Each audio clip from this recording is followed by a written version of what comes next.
Hi, Dan. Let me get on the screen here. Boop.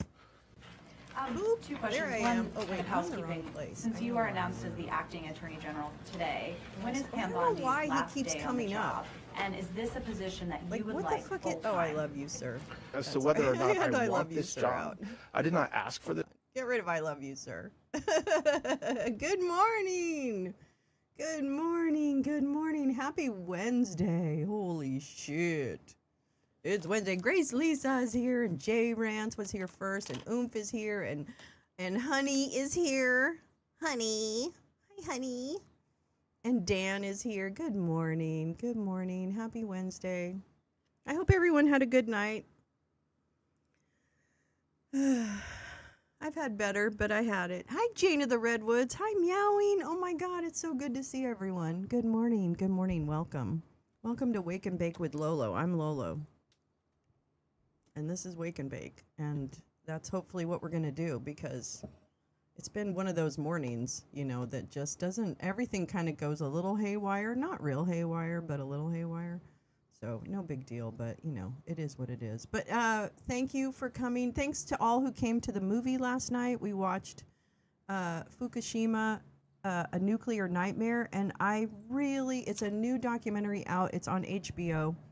So if you don't have HBO, you know, I'd always be willing to show movies again. I just need a definitive date and time that people can come to the movie, and then I'll be happy to show it again. But it's a great movie. It's a very depressing movie. And it really is relevant given our current push towards more nuclear power, more use of nuclear in our energy systems and otherwise, and this whole thing with the moon doing something with nukes. I don't know. But it really did remind us and provide information that I didn't have before about the Fukushima disaster, really. And so it was a very good movie, very, very good. Interviewed a lot of the people that were involved in it, and I just really I thought it was very good for the time. So highly recommend Fukushima, A Nuclear Nightmare. It's a documentary on HBO right now, and we watched it last night, and it was good. So there you go. Lots of stuff happening. So we have a ceasefire. Do we have a ceasefire? Is that what we have? Is that what we're calling it? Because it sounds to me, I was driving Bobo to work this morning, and I was listening to NPR, I was listening to Pacifica. And they had this woman on. I didn't catch her name because she came on before I got to the channel. But she was saying that what seems to have happened is the Iranians gave the Pakistanis their plan, right, their peace plan, and the Pakistanis are the ones who kind of got American, buy-in to that. And I'm going to be honest with you, it sounds to me like everything she was going through it kind of point by point. And it seemed to me last night, I mean, I think Iran got what they wanted. In a war they didn't start.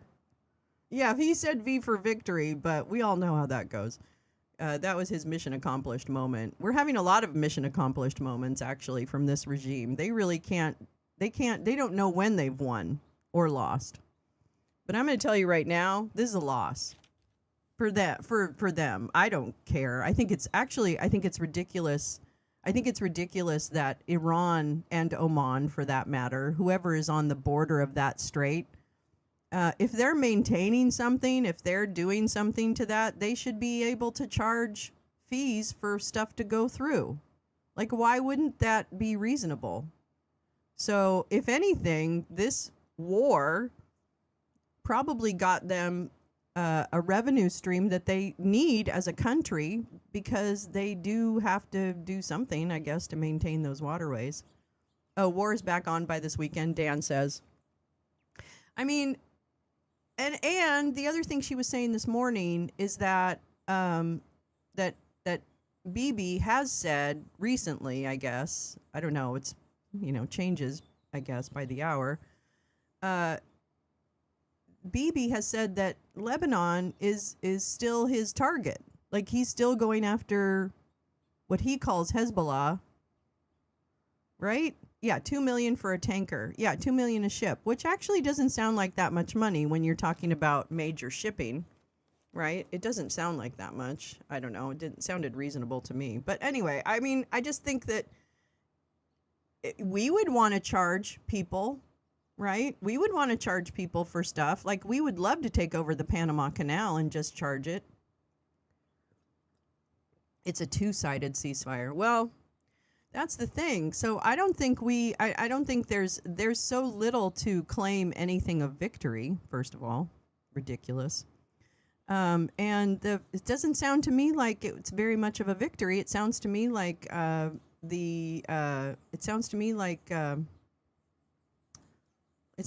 Iran got what they needed, and that's actually okay. You know, like, that's fine. Frankly, now I don't know. We still don't know who this regime is that they say are competent, right? Oh, you'd rate canal. Oh, that's true, because they made that canal. Yeah, that's a good point. But isn't it true that there is some? I mean, maybe that's not. Maybe they are not due that money. I don't know how shipping works, to be honest with you, when it comes to that. But maybe they don't. So are you saying that they're probably not due? Like, no one should be able to charge for natural waterways kind of thing? Is that? I think if you provide a service, then you should be able to charge. Danny, it's all good. Yeah. Yeah, he'll answer to anything, right? Danny, Daniel. That's nice that you have so many options for a nickname. That's a good name. Yeah, that's good. I like that. Can the erstwhile Somali pirates charge for safe passage?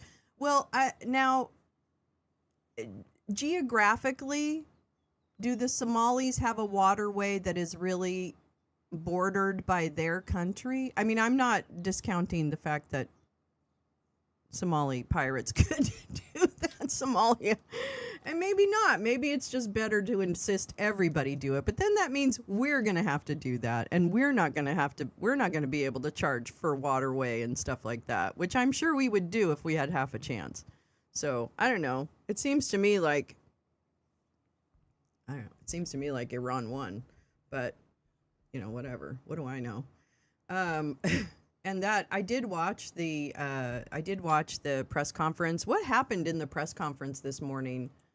Who was the journalist who was yelling out? Did you guys watch it? Wait, let me go back to chat. Did you guys watch it? That doc was great last night. I missed the opening and spent the first few minutes wondering what this Japanese nuke plant has to do with Natchez, Louisiana. I know, Karen. I fucked up. Natchez doesn't come out until like May 1st. I really fucked up. Sometimes I just get too excited and I don't look at the dates. I'm so sorry. Yeah, why are all these Japanese? Why are we talking about a reactor when we're talking about southern Mississippi? No, but that's coming. We're going to watch it when it does come out. But yeah, sorry about that. Yeah, it was a last minute too, because I looked and I'm like, oh, holy shit, it doesn't come out until May 1st. I blame the filmmakers because they make it look like those movies are already out.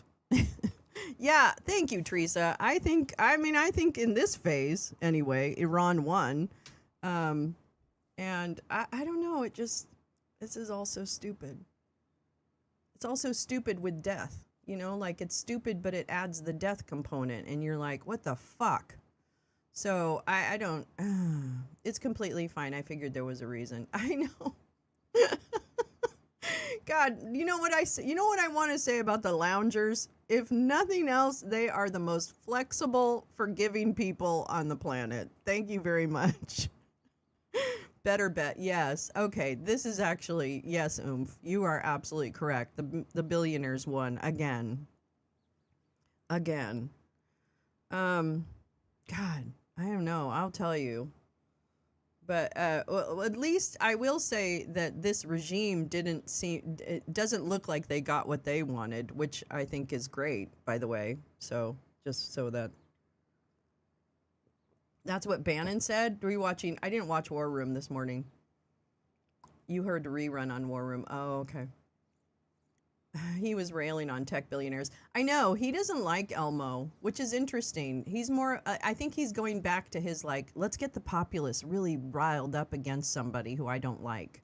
I think that's what Steve Bannon is doing. He's also pushing on the Catholic stuff.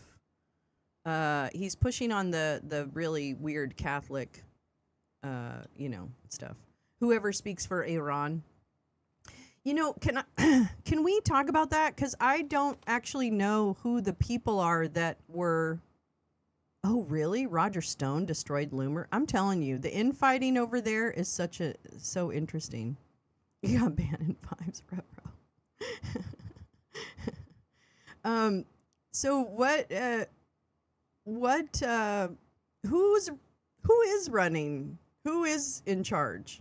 You're both Leninists. That's true. You're both Leninists.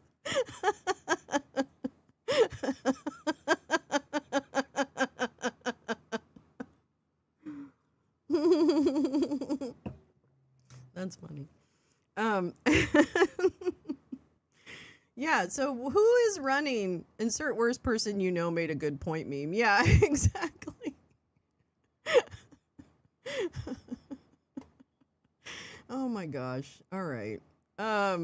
Anyways, I still don't know who's in charge, and that's fine. I don't need to know who's in charge, but let's see. Let me check here and see what is hopping off the screen.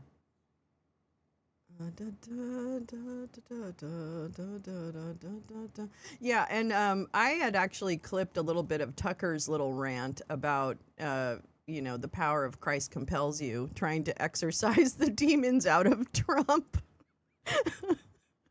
I love this. You know what? Well, what is equally frustrating and entertaining is watching pundits who haven't dealt with all the personalities that we've dealt with and all the connections that they have, like, not taking Matt Gaetz seriously as you can, and laughing him off like he's just a joke, when I think that's a mistake. And so it's kind of equally frustrating to watch major media and other big podcasters not understand who's doing what and what this actually means, and that Tucker and Nick Fuentes and all of those people are suddenly heroes because they're anti-war. It is not what it is. It is not what is happening. They are figuring out, they have seen the writing on the wall that this form of MAGA is moving too far to where they don't want to go, but they want to stay in power. So they're making their money move.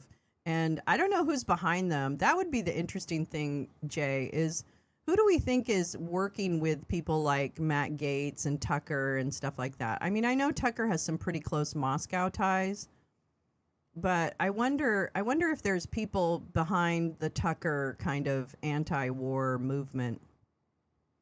I don't know. I running is in charge of Iran? No, they're doing just fine. Let's see. Tucker taking his glasses off dramatically and wagging his finger. I know that he's just too much. He is absolutely too much. Oh yeah, Bannon is the worst. Yeah, Bannon is the worst. I found myself agreeing with Alex Jones the other day. Well, that's dangerous. And you can agree with part of a sentence, but you're probably not going to agree with the entire sentence. That's the way I feel about it. The U.S. president says the war in Lebanon is a separate skirmish, as Israel kills dozens across the country after regional truce. Al Jazeera. Thank you, Meowing Star. Well, so there we go. There we have it. Didn't Tucker name his kid Buckley after William Buckley? I think he is in camp council for national policy. Oh, yeah, he is definitely, Jane. I think that. But I just wonder who's pushing the money, because they're taking some risk, like these guys are taking a little bit of risk by going so hard against Trump. But I mean, not that much of a risk, because I think it's speaking to a certain portion of the base, especially the incel kind of libertarian, we don't want to fight anybody's wars kind of thing, anti-Israel. They're really they're definitely getting the anti-Israel contingent whipped up. So that's, that's definitely it. The whole Theo Vaughn with Joe Rogan little kind of come to Jesus, where Theo just wanted to talk about how bad Trump and Iran war is and all that, and Joe Rogan was like, okay. He was trying to walk the tightrope. Yeah, all moneyed interests eventually are interested in pro-war, right? Like, now I will say this whole energy crisis that is created as a result of this war is not as convenient for businesses. Now, granted, they're going to figure out ways around it, or they're just going to raise prices ultimately to backfill those monies. But I think they must be holding on, thinking that it's going to resolve itself in a way that will give them more, gravitas. Oh yeah, Theo, Gal knows she's more confident in where all this stems from than I am. Yeah, I should talk to Gal about that, because I haven't checked in with you guys about this latest kind of round of insurgents. But yeah, I don't know. It's just it's not humorous, because I don't like it when there's like stupid stuff, like real kayfabe, all kinds of fake acting. It's harder to tell what their real kind of next move is. Not that I know what their next move is, but I don't know. Anyways, I wanted to let's see. I didn't really plan too much, actually, believe it or not. But I have a lot of stuff that is left over that is importante. What is this? This is versus. Oh, okay. This is a DHS suit. It's 46 pages. I think we should read it anyway. Hold on, let me see. Well, let me just check the headlines and see if we're missing anything really weird. Oh, yeah, here's the other thing. Pig's Breath was talking this morning about the uranium stockpiles. I don't think in the 10 points they were turning over their uranium. Am I wrong about that? Let me show you this. Hold on, I'm sorry. I'm sorry, so sorry. I didn't know.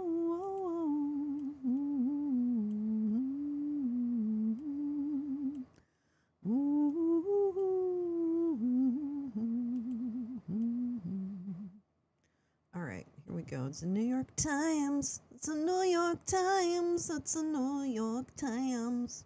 It's the New York Times. Okay, New York Times. All right, this is just the front page. Fragile ceasefire takes hold as Iran and U.S. both claim victory. Oh, you know what we will go to is KKK Caroline is going to be giving a thing at the CNN 10 points that Dump was mad about. Oh, no. 10 points give Iran rights to enrichment. Yeah. Putin is happy sanctions were that Dump had. Yeah, here's the other. All the sanctions are gone. They want all the UN resolutions against them overturned. That's part of the 10-point plan. And, I'm not a geopolitical expert, so I have no idea what's fair and unfair when it comes to, a country. I can imagine. But, Trump told AFP that we will take care of the uranium, whatever that means, probably boots on the ground. The real question is, will the ceasefire last any longer than, say, the Minsk Accords? Good point. Well, I don't think this is really, a ceasefire, maybe, but I just don't trust any of these people. I'm sorry. I trust zero amount of these people. Now this, international relief is tempered by uncertainty. Hegseth demands Iran turn over its uranium stockpiles. World leaders welcome the Iran ceasefire but want the Strait of Hormuz open soon. Truce leaves questions over the fate of Iran's uranium. Okay, this is what I want. The plan, which reasserts control of the Strait of Hormuz and maintains the country's right to nuclear enrichment, is not the same as the one President Trump said was a workable basis. What do you mean? What do you mean? Iran's 10-point peace plan was presented to American officials, included reparations for the damage. Yeah, I remember seeing that. Iran publicly released on Wednesday what it said was the 10-point. It was in the original one. 10-point framework that for talks that President Trump described as a workable basis on which to negotiate an end to the war. Much of it consisted of maximalist demands that look difficult, if not impossible, to reconcile with U.S. aims. A White House official said the points do not match what Mr. Trump was referring to. Well, then I'd like to know what he was referring to. Iran released its version of the proposal the morning after the United States and Iran agreed to a 2-week ceasefire and calls for American troops to leave the region. Yeah, exactly. I mean, it's big. They're big asks. Reasserts Iran's control over the strategic Strait of Hormuz and maintains Iran's right to nuclear enrichment. Many of these demands are likely to conflict with a 15-point proposal the U.S. mediators laid out last month. That proposal was never made public, but officials briefed on the plan who spoke to the New York Times on the condition of anonymity said it addressed Iran's ballistic missile and nuclear programs as well as maritime trade. U.S. mediators had pushed in previous negotiations for limiting the range of Iran's ballistic missiles and halting all of Iran's nuclear enrichment.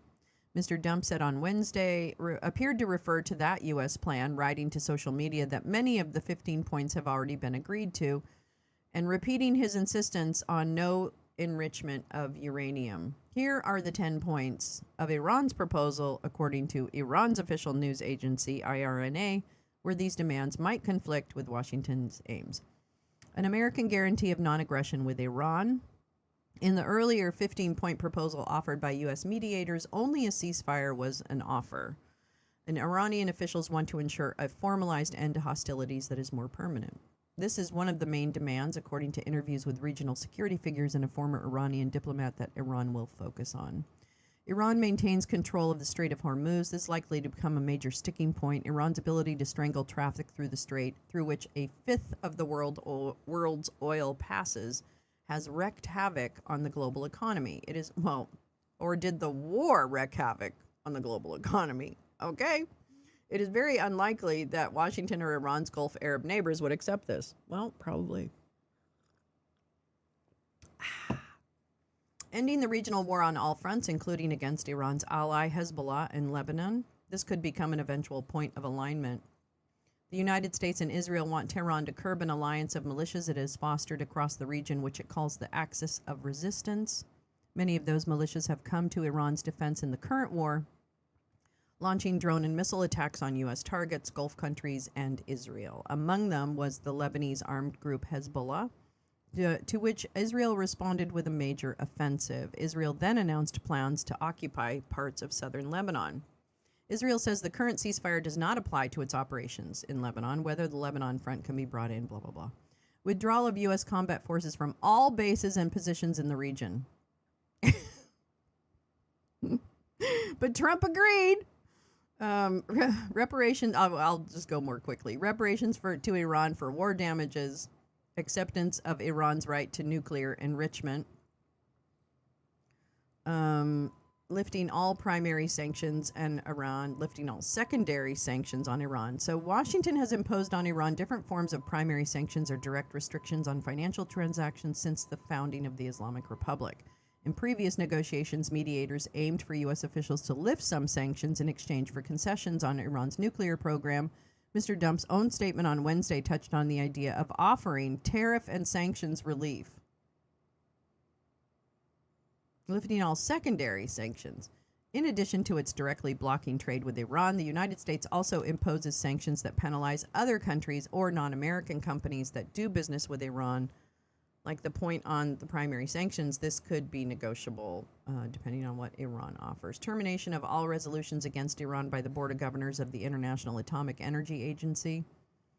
The UN nuclear watchdog passed a resolution against Iran for the first time in 20 years, saying that Iran was not complying with its nuclear non-proliferation obligations, a move Iran condemned as political. I don't know, I feel like the IAEA is pretty straight up. I mean, they said after Midnight Hammer, the IAEA report was that the stores were not decimated. I mean, the IAEA did not align with Dump's assessment of Midnight Hammer. You know, so why did the President Dumpster Fire agree to this? I mean, I don't think he did. I don't think he understands what he agreed to. Yeah, it sounds like plane loads of cash to me. Ah. The weekend is still 3 days off. That's terrible. Breaking: Al Jazeera. Air defenses activated in Tehran. Iranian media is reporting that air defenses have been activated in the capital. This comes after a 2-week ceasefire was agreed upon. Yeah, I'll be generous and call it a ceasefire, but a full ceasefire means all hostility. Yeah, absolutely. No, it's not a ceasefire if they're still bombing Lebanon. I'm sorry. It's not. Someone has to stop these people. I mean, no one's going to, I guess, but Jesus. This is why I think in the next version of this world, I hope that the UN has a lot more power, because I feel like if you distributed power amongst the UN and really had every country represented with some equalness of representation, I think you could actually accomplish a lot with the United Nations that was truly United Nations. You know? I don't know. I feel like that's a dream, but I don't know. It could happen. Termination of all UN Security Council resolutions against Iran. There have been several resolutions, particularly on the issue of nuclear proliferation. Last October, the UN reimposed sanctions on Iran, saying Iran was in breach of a 2015 deal to limit nuclear enrichment. So there you go. Let's see. Pakistan. The country's position as a key mediator between the United States and Iran came after months of cultivating ties with Trump administration. Yeah, that's great. Oh, boy. Let's see.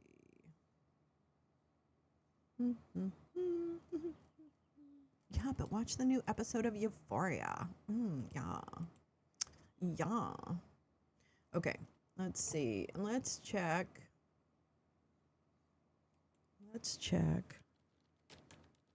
Reuters. U.S. military says objectives met, but still ready for combat. That's right. Oh yeah, I wanted to go to that. I want to figure that out. Hold on. Let me just do this.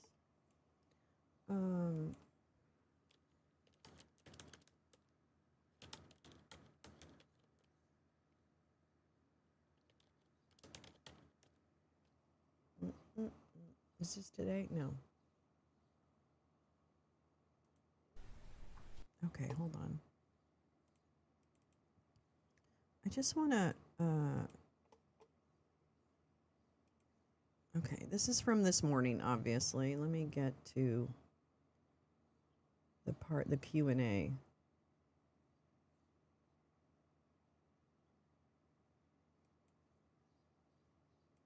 I just want to listen to the Q&A again, if you'll indulge me. And finally, as I always do, I ask that we never forget our fallen and their families, especially those 13 fallen from Operation Epic Fury. May we always be worthy of their sacrifice. Really? You think so, General? Really? You want to thank those 13 people who died in vain for nothing, for folly, because a child rapist doesn't want to go to prison? That's why we're fighting this war, by the way. Because he doesn't want to go to prison. He doesn't want his friends to turn against him and send him up the river. Because I imagine that Bibi could really do that if he wanted to. I imagine that Bibi could really fuck up Trump if he wanted to. I imagine MBS could really fuck up Trump if he wanted to.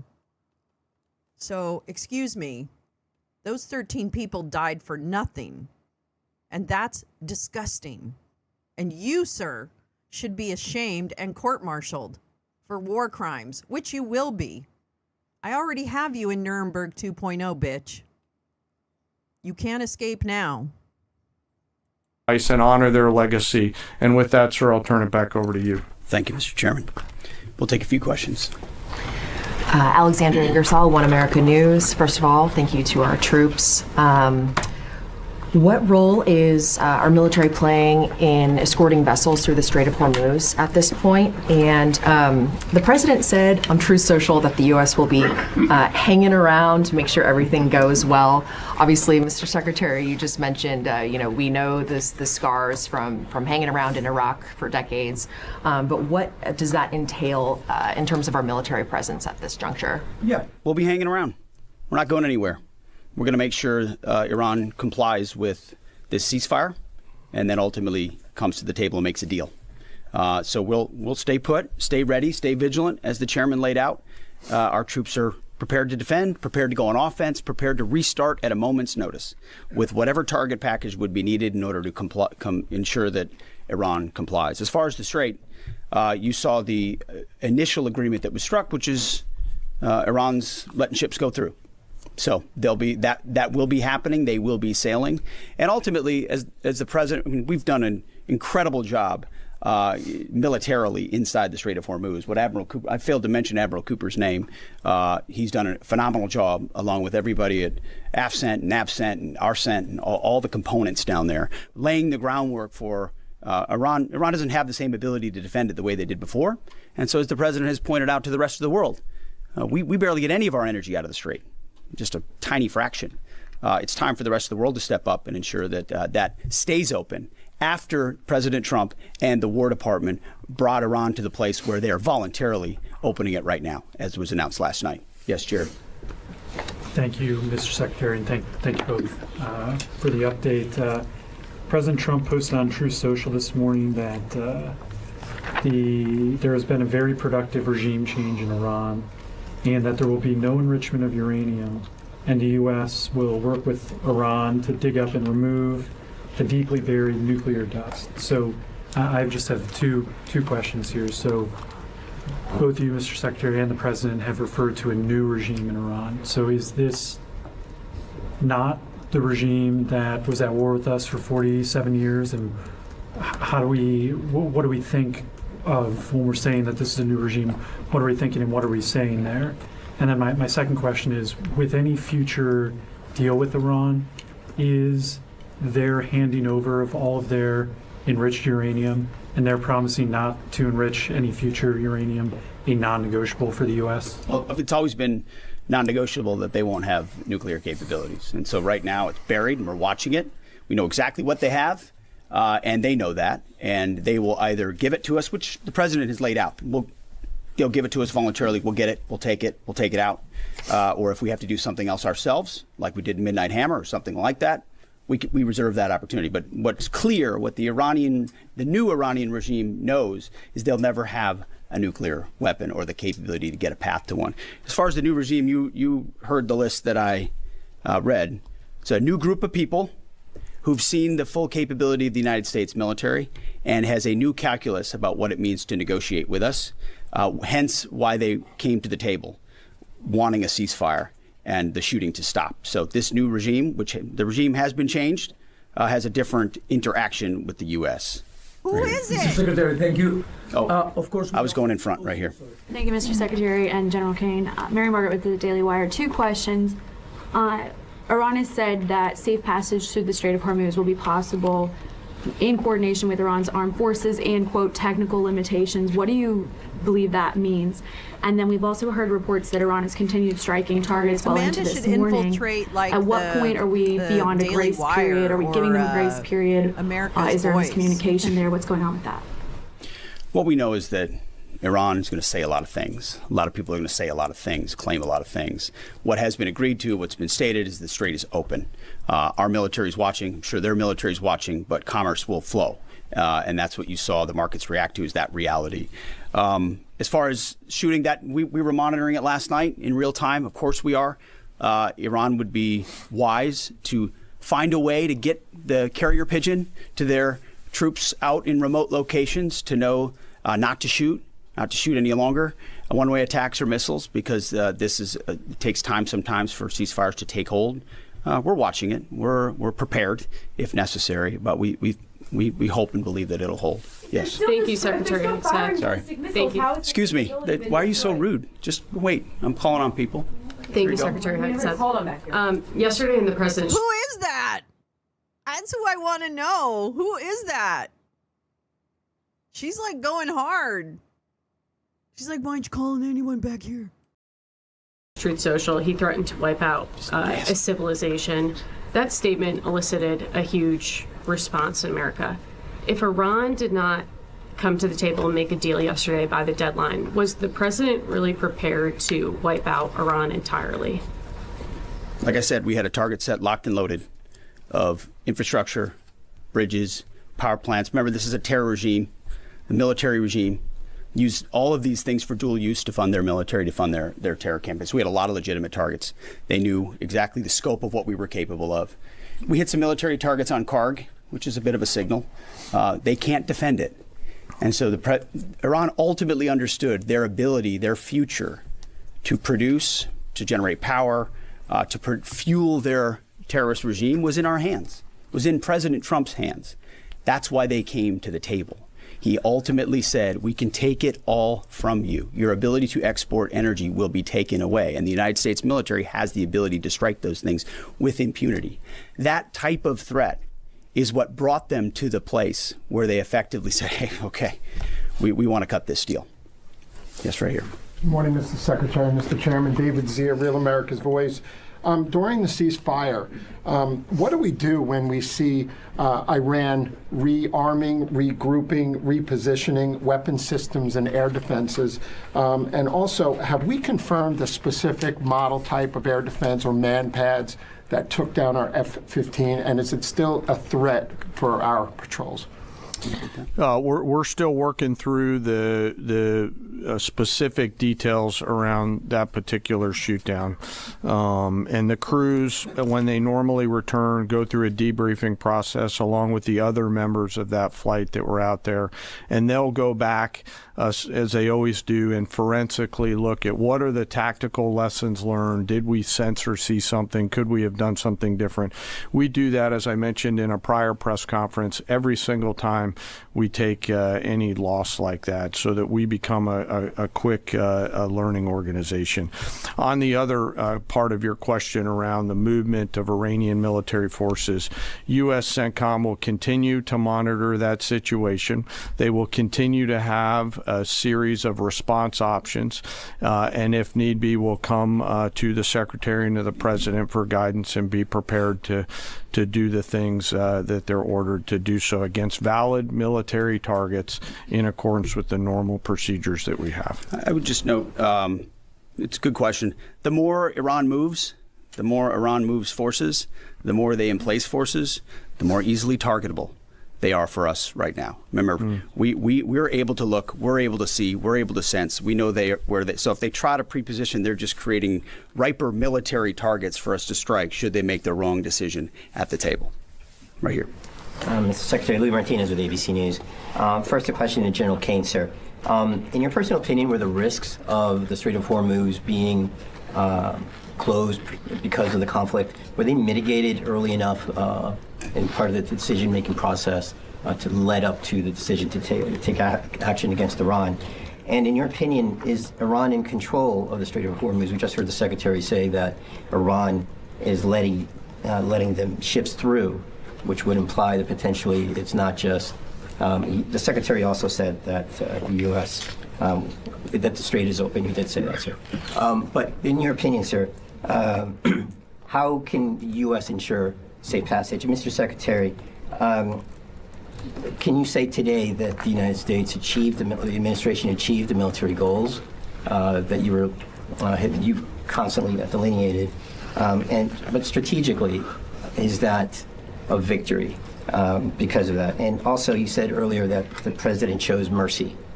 But you yourself had said 3 weeks ago that we will give no quarter to Iranian troops. How do you correlate those two? And do you think that your comments may have put American troops at risk? No.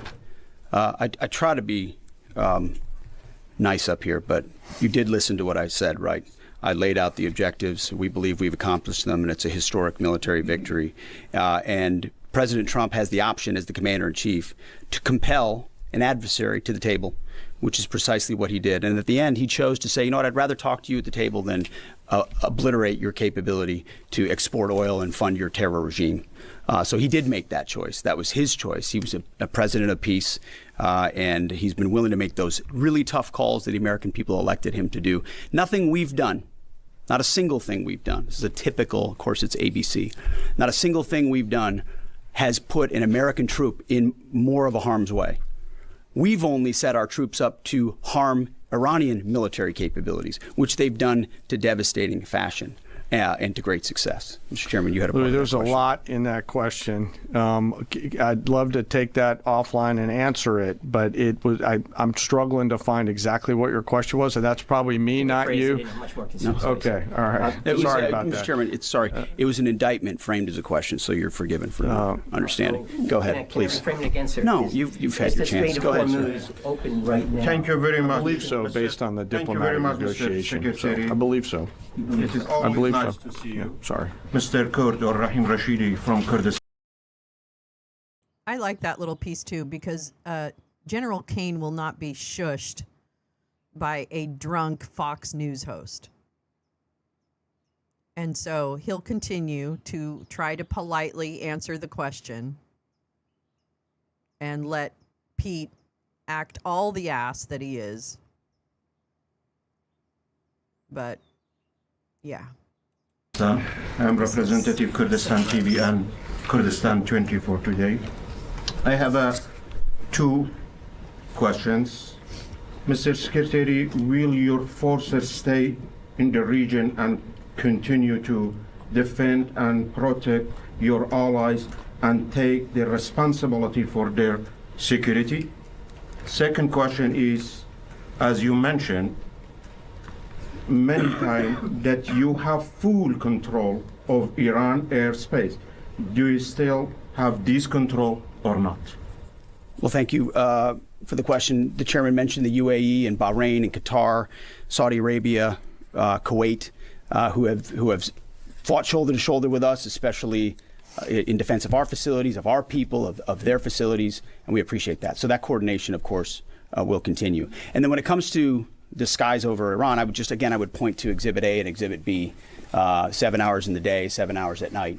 Have a network, a system that's capable of defending their skies? No, they don't. It's, as the chairman laid out, that's been dismantled, degraded, and destroyed. So it's a slight distinction, but an important one. Yes, right here. Go ahead. General George in the middle of a war. Excuse me. You got a question? Go ahead. Yes. Whoever she is, I want to know. Because that's a good one. She's trying to... Why are you firing generals in the middle of a war? Yeah, Jim Nalgren. And Josh, we are the terrorists. Yeah, and 100%. 100%. And if anything good comes of this, which is really stretching, then it will be the realization that we have always been the terrorists.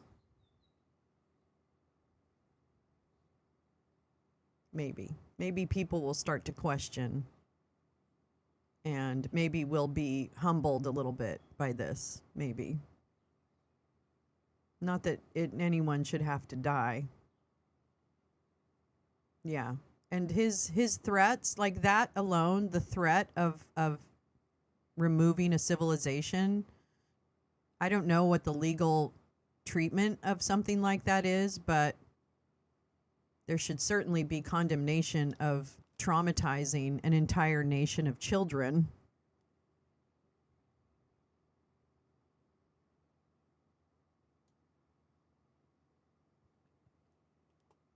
Question section for you. So during this time, are you still encouraging civilians to rise up against the regime, or are they satisfied with this new regime change, or is this two-week period to kind of see where that leads? Also, talked about the enriched uranium going in there.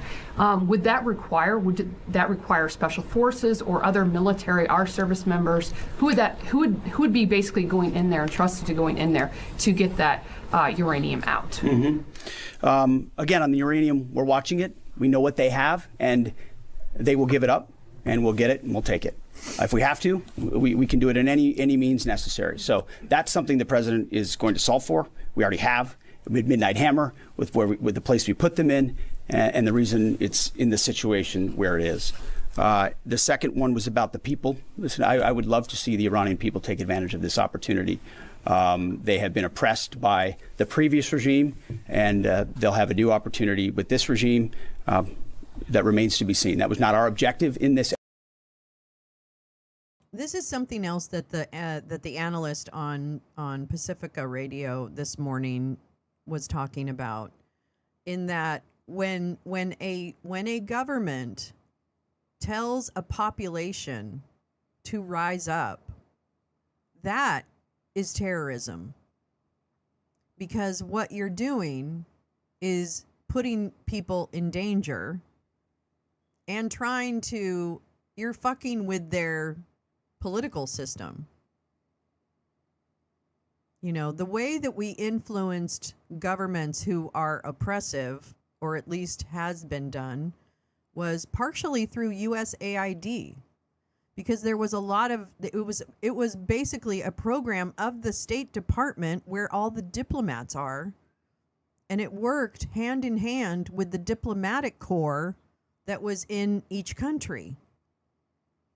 And through that, even there were even programs that were funded by USAID, which were intended solely to do advocacy, which means you would go in country, you would build up the community groups, right? Help them get, kind of infrastructure, build up the community groups that are working with the government or trying to work with the government or trying to influence the government, not in a covert way, but in a very overt way. And you would also, in country, in fact, it happened, I met with the Minister of Education of Liberia all the time. And I wasn't USAID, I was an independent nonprofit. But, the USAID had people that would meet regularly with the government that, they're trying to bring things together. And I'm not saying USAID was perfect by no stretch. And I'm, whatever, we can have that argument. But that was how if you want to talk about regime change, it's supporting the country from inside and helping them understand what human rights are, right? Because in a lot of countries, the government very much depends on the fact that there is no oversight, and so human rights abuses can happen.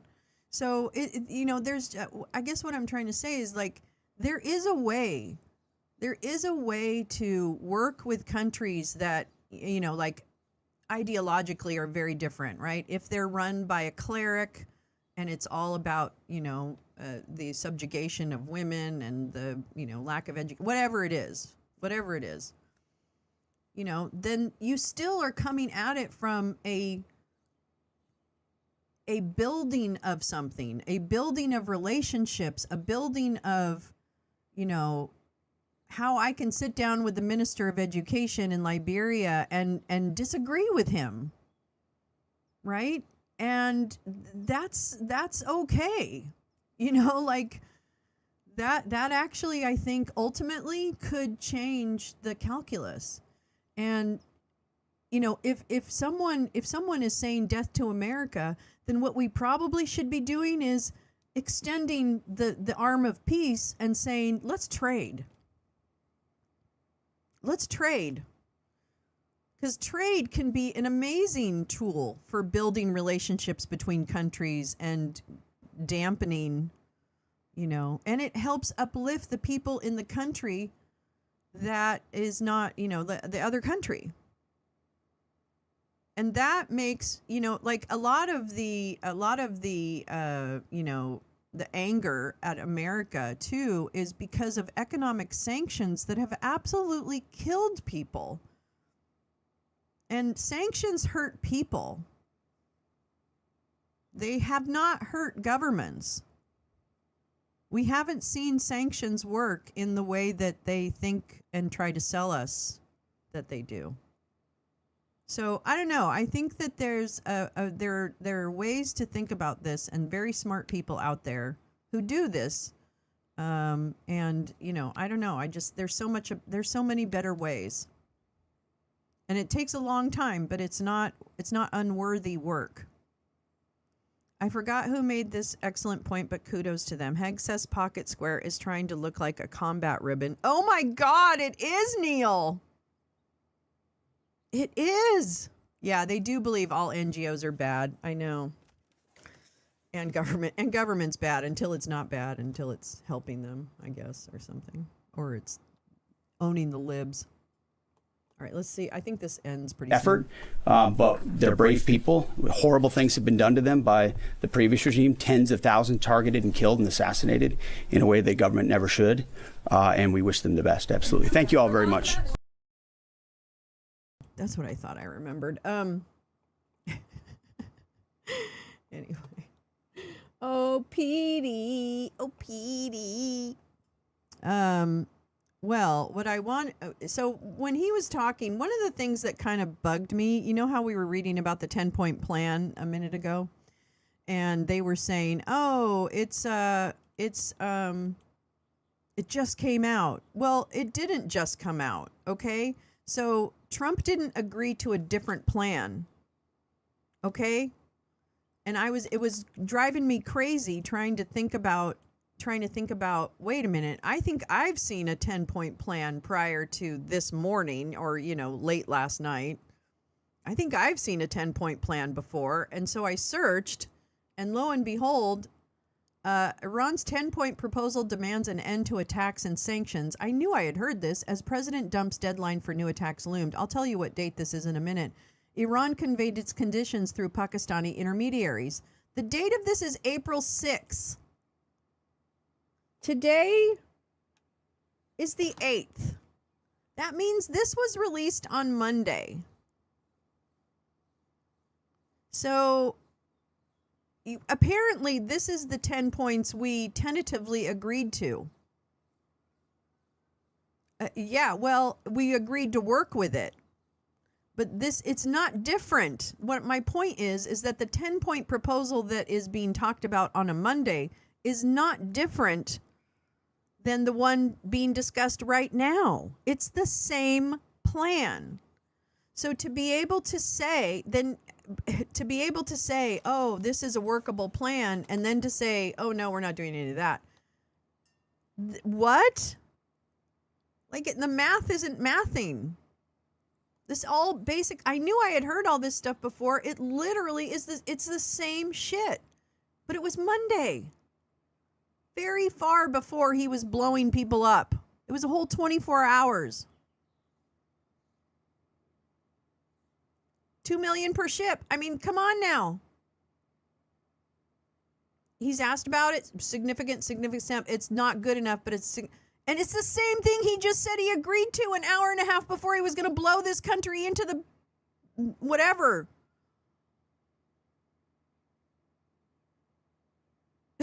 What? So you can't tell me that if he said he agreed to something that it wasn't this plan, because it was.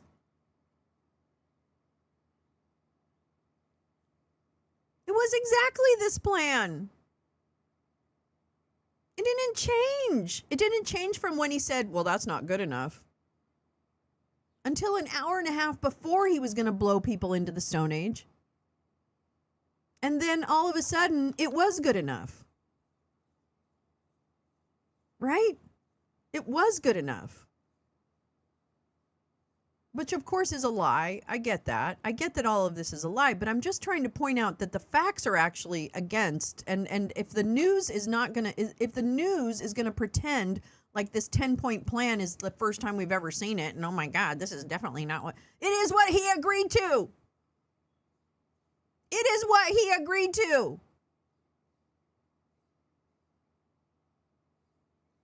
Anyway, I'll make sure I link this in the description as a gift link so that we save it for posterior.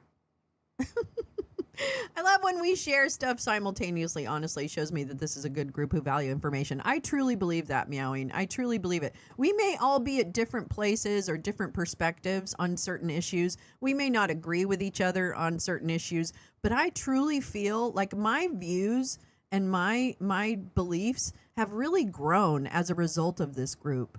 So I have to tell you, if anyone is evidence of the fact that people can grow and change and learn new things and stuff, I am it. Because this experience of being with all of you and like reading this stuff and, whatever, I think that is really helpful. Anyway, so I just wanted to say that. The one from Monday was signed with blue ink, and the one from today was signed with a Sharpie. Hi, Lee. How are you? Waffle Wednesday. It's Waffling Wednesday. I just think it is. I think this is where we grow, and I mean I do. Oh, Grace Lisa, I fucking love you.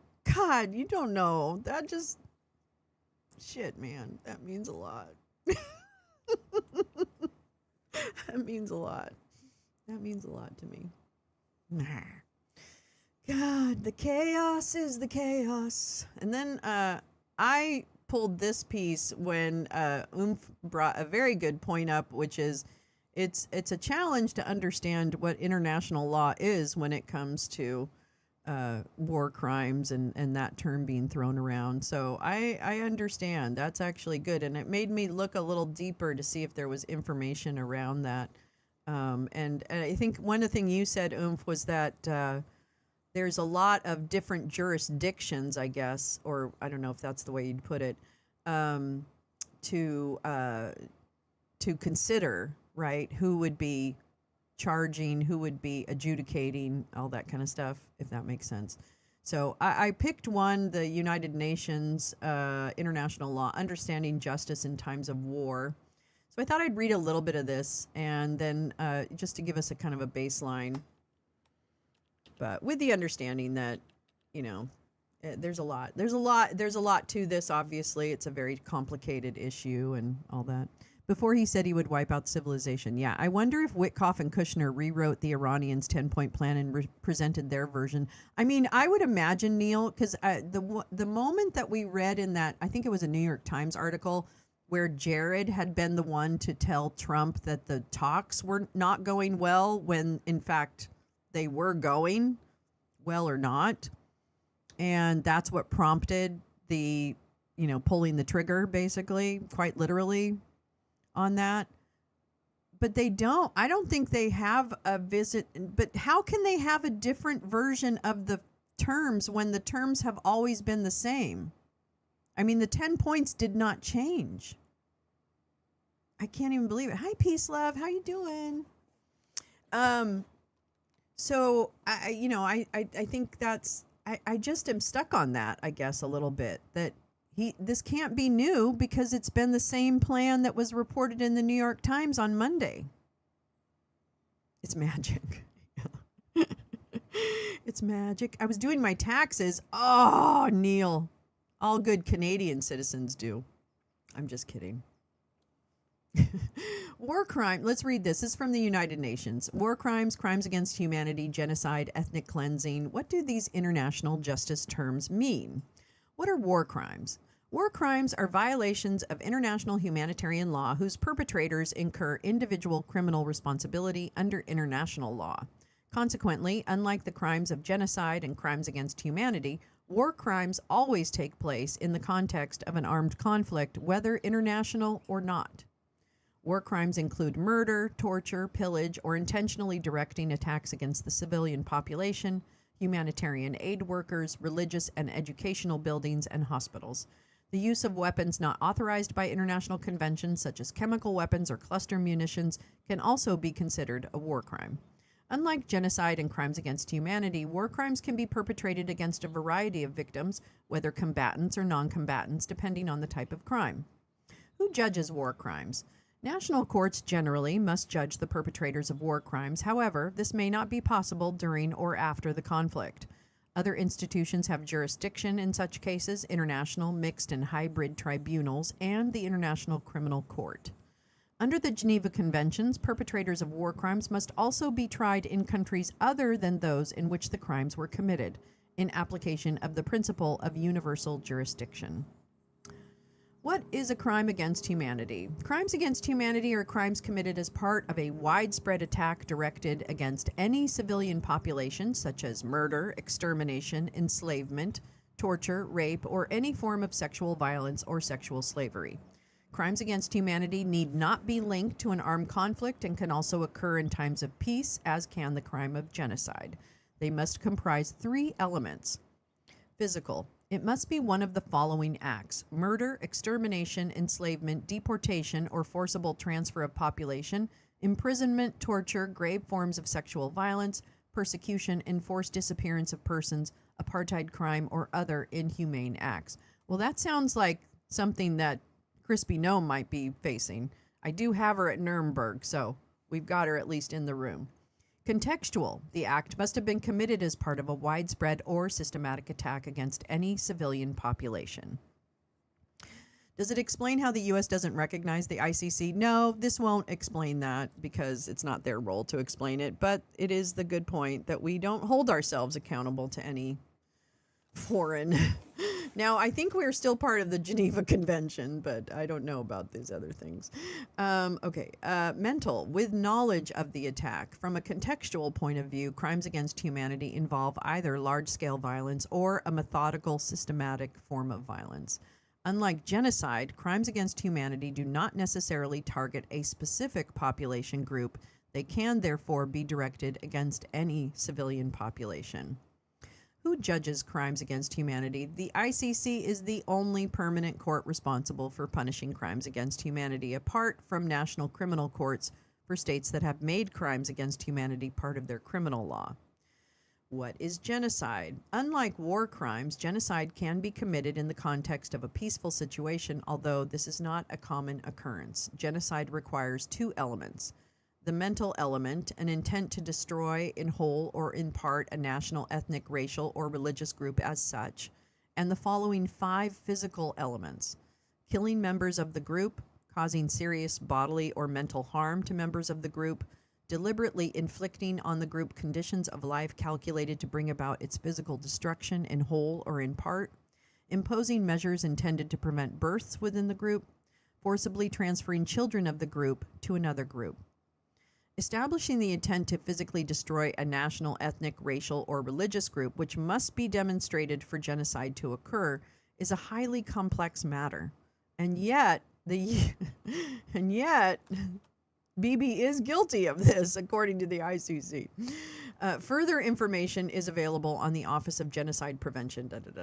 Who judges genocide? At first, genocide was punished by ad hoc tribunals. Then, the UN recognized the universal jurisdiction of national courts to prosecute any act of genocide wherever it took place, while creating a specialized international body, the ICC.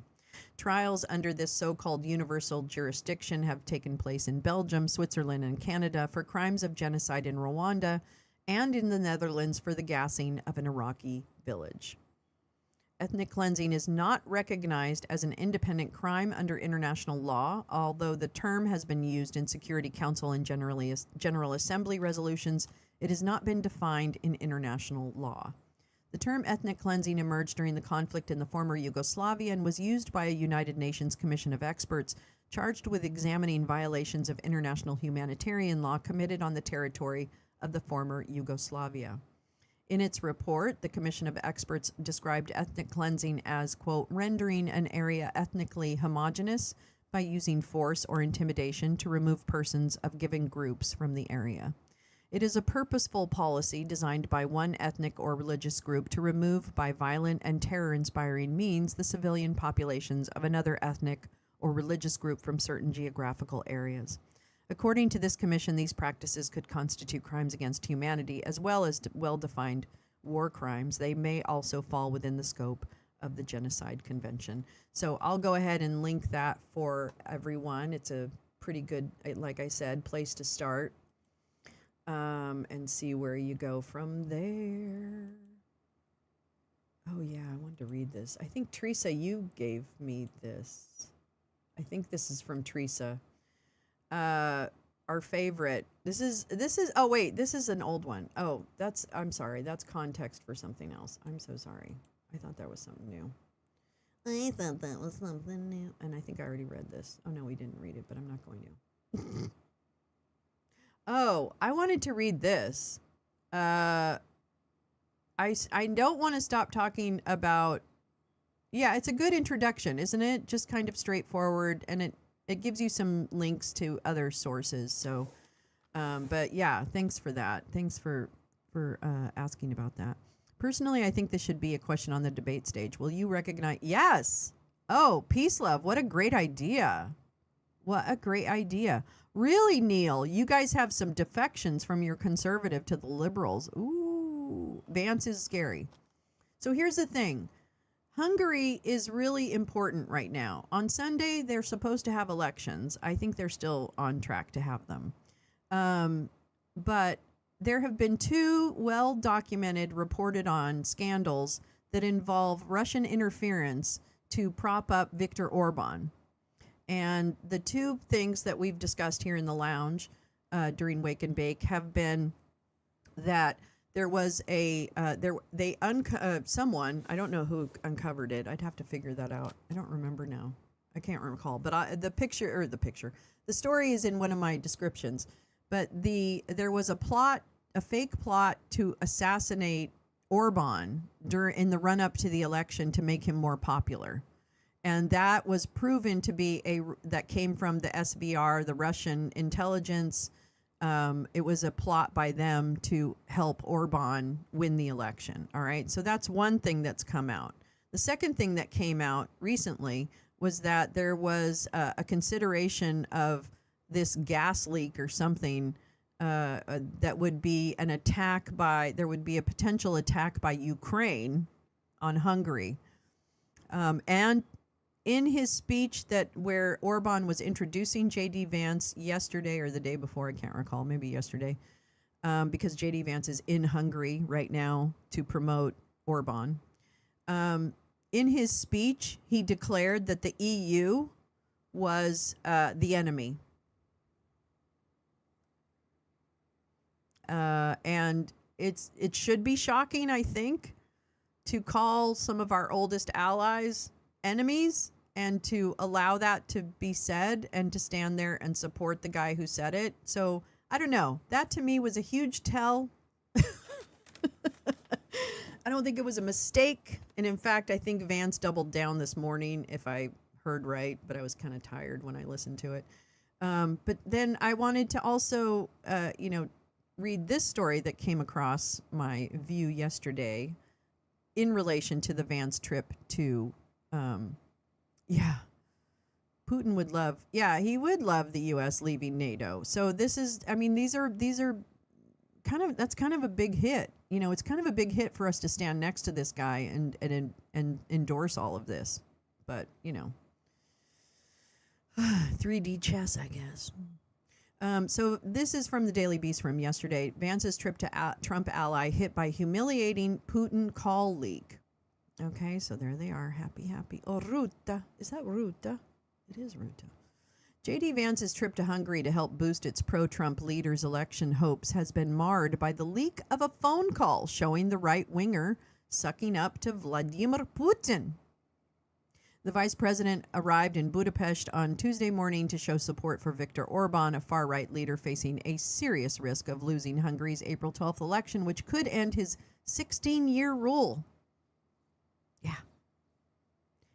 He wants to help Russia with Ukraine. On the morning of Vance's European trip, Bloomberg revealed that Orban told the Russian president in October 2025 that he was prepared to help Moscow, quote, in any way to win the war in Ukraine, adding, in any matter where I can be of assistance, I am at your service. According to a leaked transcript of the phone call, Orban also compared himself to a mouse rescuing a trapped lion after it spared the rodent, a reference to a European fable which reportedly drew laughter from the two allies. Orban also told Putin of his hopes to hold a summit in Budapest to show support for Russia amid its 4-year invasion of Ukraine, and even discussed plans to involve the U.S. as well. The event in the Hungarian capital never took place. Vance and his wife Usha were welcomed off Air Force 2 at the Budapest airport on Tuesday morning by Hungary's foreign minister Peter Szijjártó. Vance will appear at a rally in Budapest alongside Orban later Tuesday. Orban is a longtime ally of Putin and is widely viewed as the Russian president's closest supporters within NATO and the European Union. There they are. Orban's close ties with Moscow, combined with a languishing economy, have been a major campaign issue in Hungary's upcoming election. Center-right opposition party Tisza, led by Peter Magyar, a former insider in Orban's ruling Fidesz party, has recorded double-digit leads in the polls ahead of next week's vote. Magyar has campaigned on strengthening Hungary's alliance with the rest of Europe and moving the country away from Russia. Trump and Orban have also been close allies for years, with Orban becoming the first European Union leader to back Trump's 2016 presidential campaign. Trump has look at his mouth. Trump has enthusiastically endorsed an anti-immigration Hungarian leader's re-election campaign and is now sending Vance to bolster the admin support. Last month, the Washington Post reported that Sciarto, or whatever, is alleged to have frequently leaked confidential EU information to his Russian counterpart, Sergei Lavrov. Because of this, every single EU meeting for years has basically had Moscow behind the table, one official told the Post. During the October 2025 phone call, Putin suggested to Orban that Lavrov could also meet with Secretary of State Marco Rubio around the time of the proposed Russia-United States summit in Budapest. Oh, everybody's so friendly. Orban and Putin also praised their mutual friend Trump during the call. The Hungarian prime minister said he appreciates Trump's tornado-style business approach, with Putin saying the 79-year-old moves forward like a tank. The Daily Beast has contacted Vance's. But here's the thing, Daily Beast. Vance stood on the stage knowing everything that you just said and everything that Orban had said about Ukraine and about Russia, and he still just let it happen.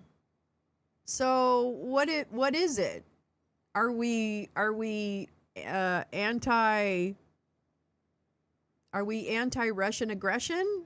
I don't think so. I think we just said we're for it. So there you go. Oh, Ruta at the White House. Oh shit. We gotta see if there's a White House thing. Where is it?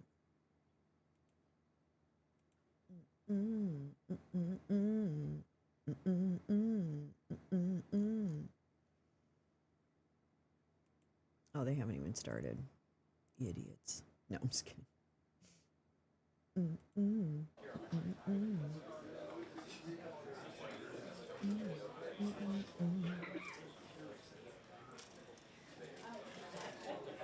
Blah blah blah blah blah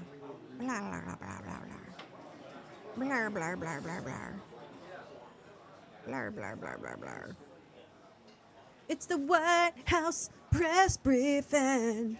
You know, there have been a string of Asian diplomats reaching out to Marco Rubio going, what the actual fuck, we need oil for our economies. Well, see, that's the thing, okay? That's the T. The T is that the global energy crisis is going to be a motherfucker, and it's going to get worse, and that's not good. And yet again, for a man who credibly raped multiple children, everybody is falling on their sword willingly. Ruta is the clump whisperer. I know, but you know what, Jane, I know. I'm with you on the... But Mark has to do a better job. He has to do a better job. He has to be a little meaner. Him and Keir Starmer. Is that so much to ask? I don't know. I don't think... I don't know. Let's see if there's something. I want to make... I'll use this time to check the stories that I... Oh, yeah, I really kind of want... This one. Yeah.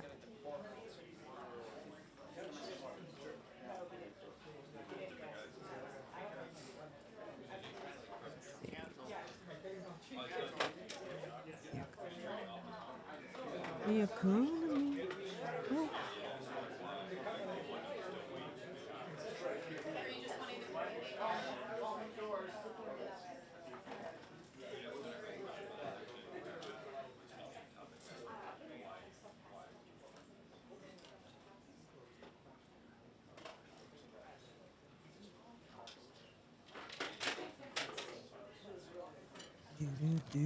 Why two podiums? No, there's two TV screens. I think there's only one podium. You'd still date him? Yeah, of course I would. Yeah. But I wouldn't want to steal him from you, Jane. I wouldn't want him. Yeah, they're screens. I know. It is a little weird. Falling on sword used to be fatal, and then for a while non-terminal, and now it's just like a paper cut. No, actually, nobody falls on their sword. I mean, I guess they just jump into the abyss with him. I mean, now everybody has a vested interest in keeping him out of prison. You know what I'm saying? Like, because he's dragging everybody down with him. I mean, that's what I say. I could be wrong. Okay, when is this bitch coming out? Because I have stuff I could be reading. For the two sides of Trump, I guess. Yes. Oh, is he coming out? Oh, God. No, I don't think he is. I think this is just Caroline. It is hump day. Hi, TV2. How you doing? How you doing? We're just hanging. Vested interest might be graver and more communal now than his prison risk. Vested interest. You mean the money? Or do you mean, his life? I don't know. Yes, we're waiting for Caroline to come and tell us the good news. How Trump accepted the same 10-point plan that was produced on a Monday. Yeah. You can't tell me different. This plan was not a surprise.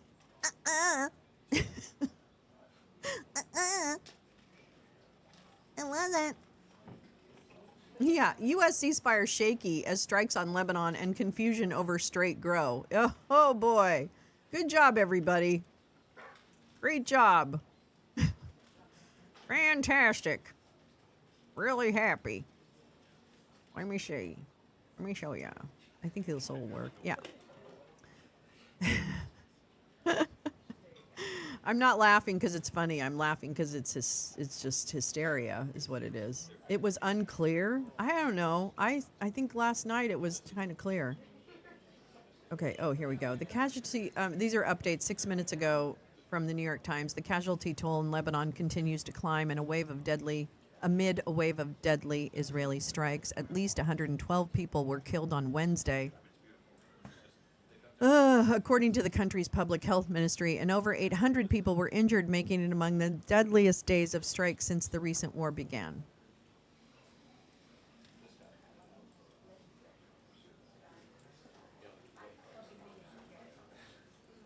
Israel struck more than 100 sites. Oil refinery hit on Lavon Island. Gulf countries reported drone and missile strikes. I don't know.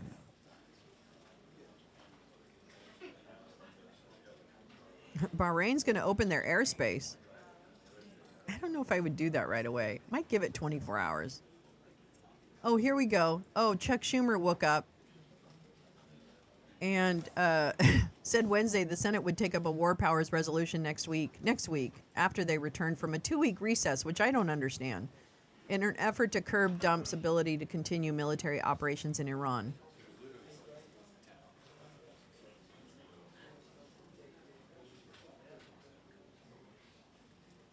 Well, okay, Chuck. It did not. Okay, listen. This is what I'm upset about. This is what I'm upset about. A White House official said the 10-point peace plan that Iran publicly released on Wednesday differs from the plan that President Trump said was a workable basis. That is not true. That is absolutely not true. Not true. Hi, Esmeralda. How are you? Good morning. Chuck needs to go. He's such an idiot. He is such an idiot. And always has been. God damn. Yeah, okay. I'm gonna fall on this sword. Hopefully I don't die. But a White House official said the 10-point peace plan that Iran publicly released on Wednesday differed. It does not. It does not. He's lying. Liar, liar. If somebody doesn't ask Caroline about this, of course, whatever. Wow. I just can't believe this. I cannot fucking believe this. Unbelievable. unfucking believable. Let me see. What else do I have all this economy stuff I want. Oh, I wanted to read this today. I'll read it after this thing. We need to read the New Yorker article. I mean, need to. But someone suggested it's quite good. I think I have to get my... Oh, my window's closing? I thought I had a subscription. Oh, okay. I need to just sign in. Okay. Let me go back.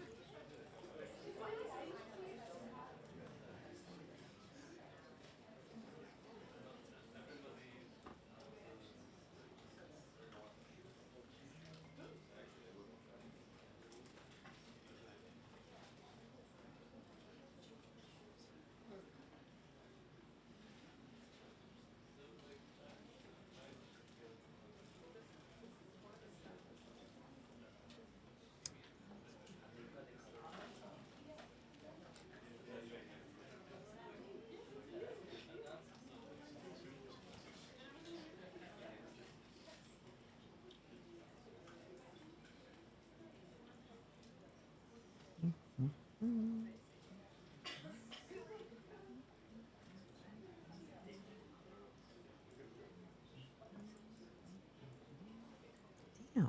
Okay.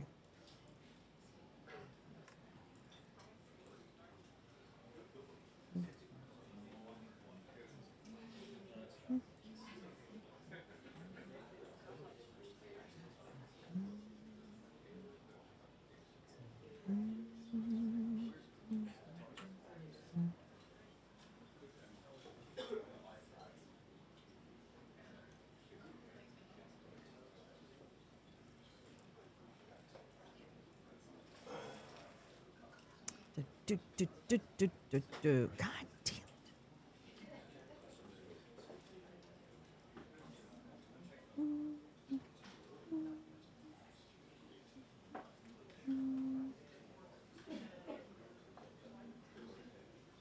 Okay. 2 minutes until the briefing. 2 minutes until the briefing. Oh, there you go. 2 minutes till the briefing. Boom, boom.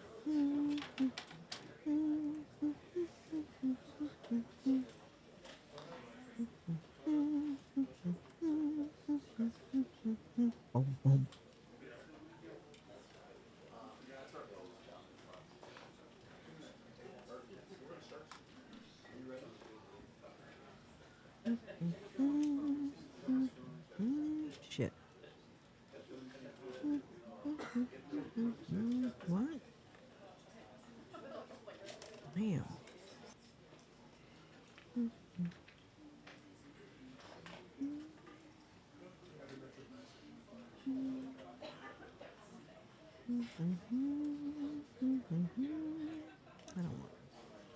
I don't want it. Oh my God, stop.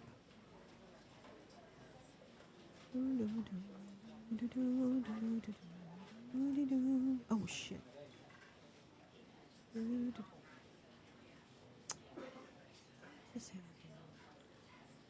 What just happened? I lost my window. There we go. Oh, I really want to read this. Oh, you know what? Oh, I know what I did wrong. God damn it.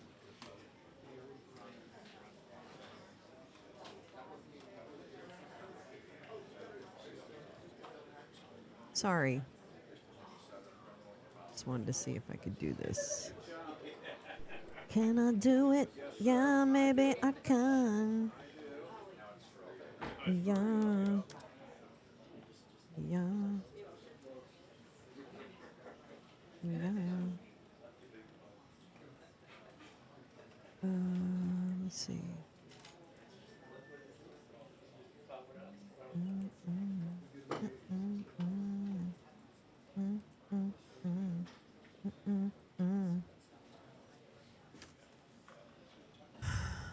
My kid's gonna go, why is she subscribing to the New Yorker? Oh, it didn't work anyway. No. Good afternoon, everybody. Good to Good see all of afternoon, you here today. Caroline. Before I discuss the ceasefire with Iran, I have a quick update from the First Lady of the United States. Yesterday marked the very first conviction under the Take It Down Act, landmark legislation that First Lady Melania Trump played an instrumental role in getting passed that protects victims from non-consensual AI-generated sexually explicit images, cyber stalking, and threats of violence. This is a huge achievement for the First Lady, and I know the President is very proud of his wife's efforts in getting this critical legislation passed to protect America's youth. So we thank the First Lady for her efforts, and we hope that others will report on this historic conviction yesterday. With respect to the 2-week ceasefire announced by President Trump last night, this is a victory for the United States of America. Oh, she is very that the much not President looking forward and to our answering incredible questions about this. military made happen. From the very beginning of Operation Epic Fury, President Trump stated this would be a 4 to 6 week military operation to dismantle the military threat posed by the radical Islamic Iranian regime. Thanks to the unbelievable capabilities of America's war fighters, the United States has achieved and exceeded those core military objectives in just 38 days. The U.S. military destroyed Iran's defense industrial base, crushing the regime's ability to manufacture weapons that they and their proxies use to maim and kill Americans and terrorize the world. Iran's ability to build and stockpile ballistic missiles and long-range drones has also been set back by years Esmeralda, compared to where that it was is 6 weeks ago prior to the launch big. of Operation Epic Fury. We destroyed the vast we need to majority hear of much more Iran's from you, ballistic Esmeralda. missiles, launcher vehicles, and long-range attack drones through more than 450 strikes on ballistic missiles and approximately 800 strikes on Iran's drone-launching units and storage facilities. In total, more than 13,000 targets across Iran were struck. Again, this is in the matter of just 38 days. Meanwhile, the Iranian Navy was completely annihilated. The United States destroyed more than 150 naval vessels in total, including 16 entire classes of Iranian warships. Despite once being the largest undersea force in the Middle East, Iran now has 0 submarine vessels. 97% of Iran's once massive inventory of more than 5,000 naval mines has also been targeted and destroyed. Iran's air forces are functionally and operationally irrelevant at this point, after the United States maintained total air dominance over their country for weeks on end. To underscore the significance of this, before Operation Epic Fury, the Iranian Air Force would fly between 30 to 100 flights per day. Today, that number is 0. Iran's ability to fund and support its terrorist proxies has been greatly reduced. At this point, Iran can no longer distribute weapons to its proxies in the region. And most importantly, Iran will not be able to acquire nuclear weapons. Prior to the start of this successful operation, Iran was aggressively expanding its short-range ballistic missile arsenal.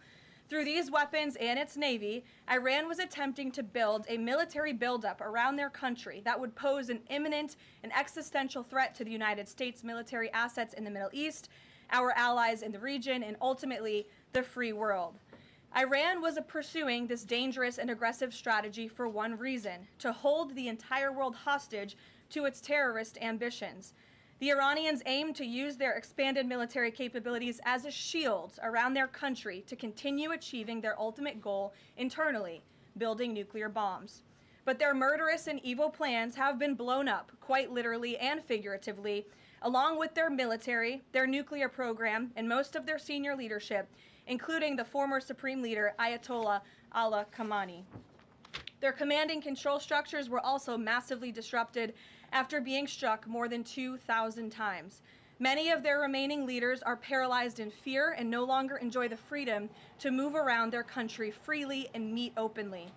Thanks to the unmatched excellence of our warriors at the direction of the Commander-in-Chief. I can't wait to see her Lego. I can't wait to see the Lego that comes out of her. Just saying. The world has just witnessed a historically swift Hey man, quit your job if you're so good. Triumph. President Trump started Operation Epic Fury with strategic military objectives, and the United States has clearly achieved them. As we mark this progress, we also remember and honor the 13 American heroes who laid down their lives in this noble effort. I know President Trump and our grateful nation honors their ultimate sacrifice, and we will never forget them. May God bless their families. The valiant efforts of all of our incredible service members created maximum leverage for the President of the United States, allowing he and his leadership team to engage in tough negotiations over the past couple of weeks that have now created an opening for a diplomatic solution and long-term peace in the Middle East. The President's maximum pressure and the leverage created by the success of Operation Epic Fury led to the Iranian regime asking for and ultimately agreeing to a ceasefire proposal with the United States. Iran could no longer tolerate being bombed or taking the gamble of what was to come following President Trump's 8 p.m. deadline last night. Iran has agreed to open the Strait of Hormuz, and as the president... You know what it is? Is that I think we have listened to right-wing bullshit so long that we know when it's propaganda, for the most part. The real obvious type of propaganda, and that's why I find it so hard to believe anybody buys any of her shit, right? And I know the chuds really want to buy it, so they're just gonna, it's Strait of Hormuz. No, it's hormone straits. I don't know what everybody's so upset about. Anyway, so I guess it's just so hard to listen to Russian style, North Korean style propaganda. Yeah, and I'm speaking specifically about their newscasters, right? Just the way they talk and the way they phrase things. And it could be the translation, but it's around, kind of the greatness of the greatness of the greatness of the greatness. So I kind of whenever I hear that, it's like a lot of feelings words. Then I'm like, that's propaganda, right? There's no facts in there. There's just feelings. It said we have received a proposal from the Iranians that has been determined to be a workable basis on which to negotiate. I've seen a lot of inaccurate coverage today from the media about these negotiations and these plans already. So let me be clear and correct the record. The Iranians originally put forward a 10-point plan that was fundamentally unserious, unacceptable, and completely discarded. It was literally thrown in the garbage by President Trump and his negotiating team. Many outlets in this room have falsely reported on that plan as being acceptable to the United States, and that is false. With the president's deadline fast approaching and the United States military completely decimating Iran with each passing hour, the regime acknowledged reality to the negotiating team. They put forward a more reasonable and entirely different and condensed plan to the president and his team. President Trump and the team determined the new modified plan was a workable basis on which to negotiate. What? What's and to that plan? align it with our own 15-point proposal. The president. Okay, bitch just took a big old gulp there. Did you see that? Right before I stopped her, she went, I'm gonna tell you something. A modified plan. Yeah, okay, where's that plan? Because that's not what they're putting out this morning. And why wouldn't they? Why wouldn't they put out the plan that they agreed to if they agreed to it? So you can gulp all you want, sister. I'm gonna tell you right now, you're not gonna wipe the stink off of dead children off of you forever. That stink is on you permanently, bitch. So strap in, honey, because you're at Nuremberg too, in my version. Oh boy, you're gonna wish you married a younger guy. Actually, you're gonna wish that you didn't waste all this time trying to get power and influence the fast way. You took the shortcuts. Yep, Caroline, tisk tisk. You know what shortcuts end up with? It's cut short. Enjoy, Caroline. The day is about to end. Red lines, namely the end of Iranian enrichment in Iran, have not changed. And the idea that President Trump would ever accept an Iranian wish list as a deal is completely absurd. The president will only make a deal that serves in the best interests of the United States of America, and he as a negotiating team will focus on this effort over the next 2 weeks, so long as the Strait of Hormuz remains open with no limitations or delays. These extraordinarily sensitive and complex negotiations will take place behind closed doors over the course of the next 2 weeks. I would strongly advise the media against running with narratives that have no basis in fact. What Iran says publicly or feeds to all of you in the press is much different than what they communicate to the United States, the president, and his team privately. Never underestimate President Trump's ability to successfully advance America's interests and broker peace. President Trump has a proven track record of achieving good deals on behalf of the United States and the American people, and he will only accept one that puts America first. With that, I will take your questions today. I'm sure you have a lot of them. In our new media seat, we have Shane Harris with the AMAC Newsline. Shane, thank you for being here. Why don't you kick us off? Yeah, thanks for having me, Caroline. Two questions for you. First, following the president's announcement of the ceasefire, if this is indeed the end of hostilities in Iran, what is the president's message to the American people about what was achieved for our country through Operation Epic Fury? Sure. I think I just laid out a significant portion of that in my opening remarks. 6 weeks ago, the president looked the American people in the eye directly, and he told them that he launched this operation to take out the imminent threat that was posed by Iran.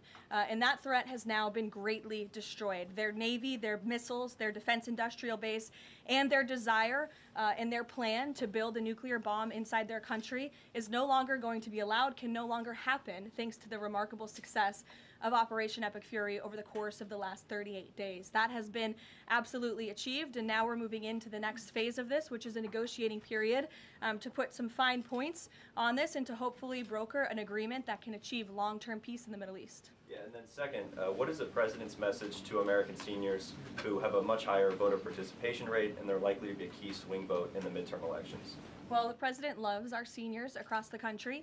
And as you know, the president signed the One Big Beautiful Bill, the Working Families Tax Cut last year, which greatly reduced taxes on Social Security for our seniors. In fact, thanks to the Working Families Tax Cut, nearly 90% of seniors will no longer pay tax on their Social Security. That's a huge win for our seniors and also for our middle class and working families across the country with the no tax on tips provision and the no tax on overtime. Next week is tax week. You'll hear a lot from the president about how his policies have benefited the American people, and I'm proud to report that the president will be traveling next week to the great states of Nevada and Arizona to tout this historic accomplishment over the course of the next week.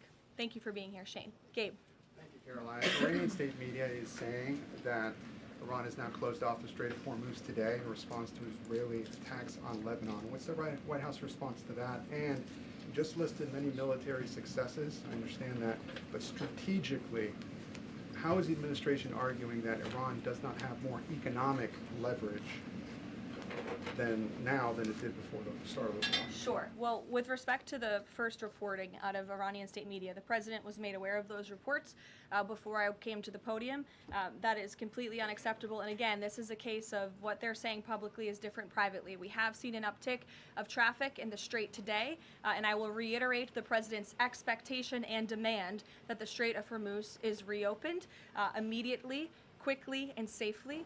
That is his expectation. It has been relayed to him privately that is what's taking place, and these reports publicly are false. Caroline, the president yesterday threatened that a whole civilization would die if a ceasefire deal wasn't reached, understanding that Iranian leaders have previously said death to America. But why is it appropriate for the president of the United States to use that kind of language when talking about civilian targets? And was the president mocking Islam by signing off his True Social post over the weekend, praise be to Allah? Wouldn't that antagonize Muslim allies across the world? Well, I understand the questions about the president's rhetoric, but what the president cares most about is results. And in fact, his very tough rhetoric and his tough negotiating style is what has led to the result that you are all witnessing today. Iran publicly acknowledging last night that they have agreed or that they wanted this ceasefire with the United States because they no longer could tolerate being bombed by our very powerful and lethal military, and that they have committed to the reopening of the Strait of Hormuz, which the president will hold them accountable for, and it's something the administration is closely monitoring in real time. So, Danny. Should the world not take his word seriously? The world should take his word very seriously in understanding that the president is always most interested in results. And it was the Iranians who backed down, not President Trump. He said that they would face very grave consequences, as you just laid out, by the 8 p.m. deadline if they did not agree to reopening the Strait of Hormuz. And what did they do last night? They agreed to reopen the Strait of Hormuz. Danny. Thanks, Caroline. Would President Trump like to see Lebanon included in this peace deal? As you know, there have been increased Israeli strikes on Lebanon today with dozens of casualties there. Sure. Lebanon is not part of the ceasefire. That has been relayed to all parties involved in the ceasefire. As you know, Prime Minister Netanyahu put out a statement last night in support of the ceasefire, in support of the United States' efforts, and he's also assured the president they'll continue to be a helpful partner throughout the course of the next 2 weeks. Is there any thought, though, that the president might like to see Lebanon included at a future date, given that it seems to be causing or potentially undermining the Iran ceasefire? Again, this will continue to be discussed, I am sure, between the President and Prime Minister Netanyahu, the United States and Israel, and all of the parties involved. But at this point in time, they're not included in the ceasefire deal. Jeff. Thank you. Caroline, will the U.S. take part in talks with Iran in Islamabad on Friday? I can announce that the President is dispatching his negotiating team, led by the Vice President of the United States, J.D. Vance, Special Envoy Witkoff, and Mr. Kushner to Islamabad for talks this weekend. The first round of those talks will take place on Saturday morning local time, and we look forward to those in-person meetings. Now, what role does the President see for the U.S. in monitoring or helping with the Strait of Hormuz going forward? I think the president commented on that this morning. We're going to continue to monitor it very, very closely. We will be helpful in any way that we can, but we fully expect Iran to do this, and the president has made that quite clear as well. It's, again, as his statement said last night, this ceasefire is subject to the safe reopening of the Strait of Hormuz. Again, this was just determined last night. We understand things take time, but that's the president's expectation, and he will hold everyone to it. Sure, in the green blazer. Thank you, Caroline. Sure, and then in front of you. But Andrew, you can go ahead. All right. You're not wearing a green blazer. You can... I am actually wearing a green blazer. It's a little brown to me, but go ahead. Fair enough. Regarding the president's rhetoric, when the U.S. invaded Iraq in 2003, George W. Bush said in a message to the Iraqi people that the military campaign was directed, quote, against the lawless men who rule your country and not against you. Yesterday, the president threatened to destroy Iran's civilization, the entire civilization. Not the Iranian government, but the Iranian civilization, the Iranian people. The U.S. has been a moral leader for most of its history by fighting wars against other governments, not against civilizations.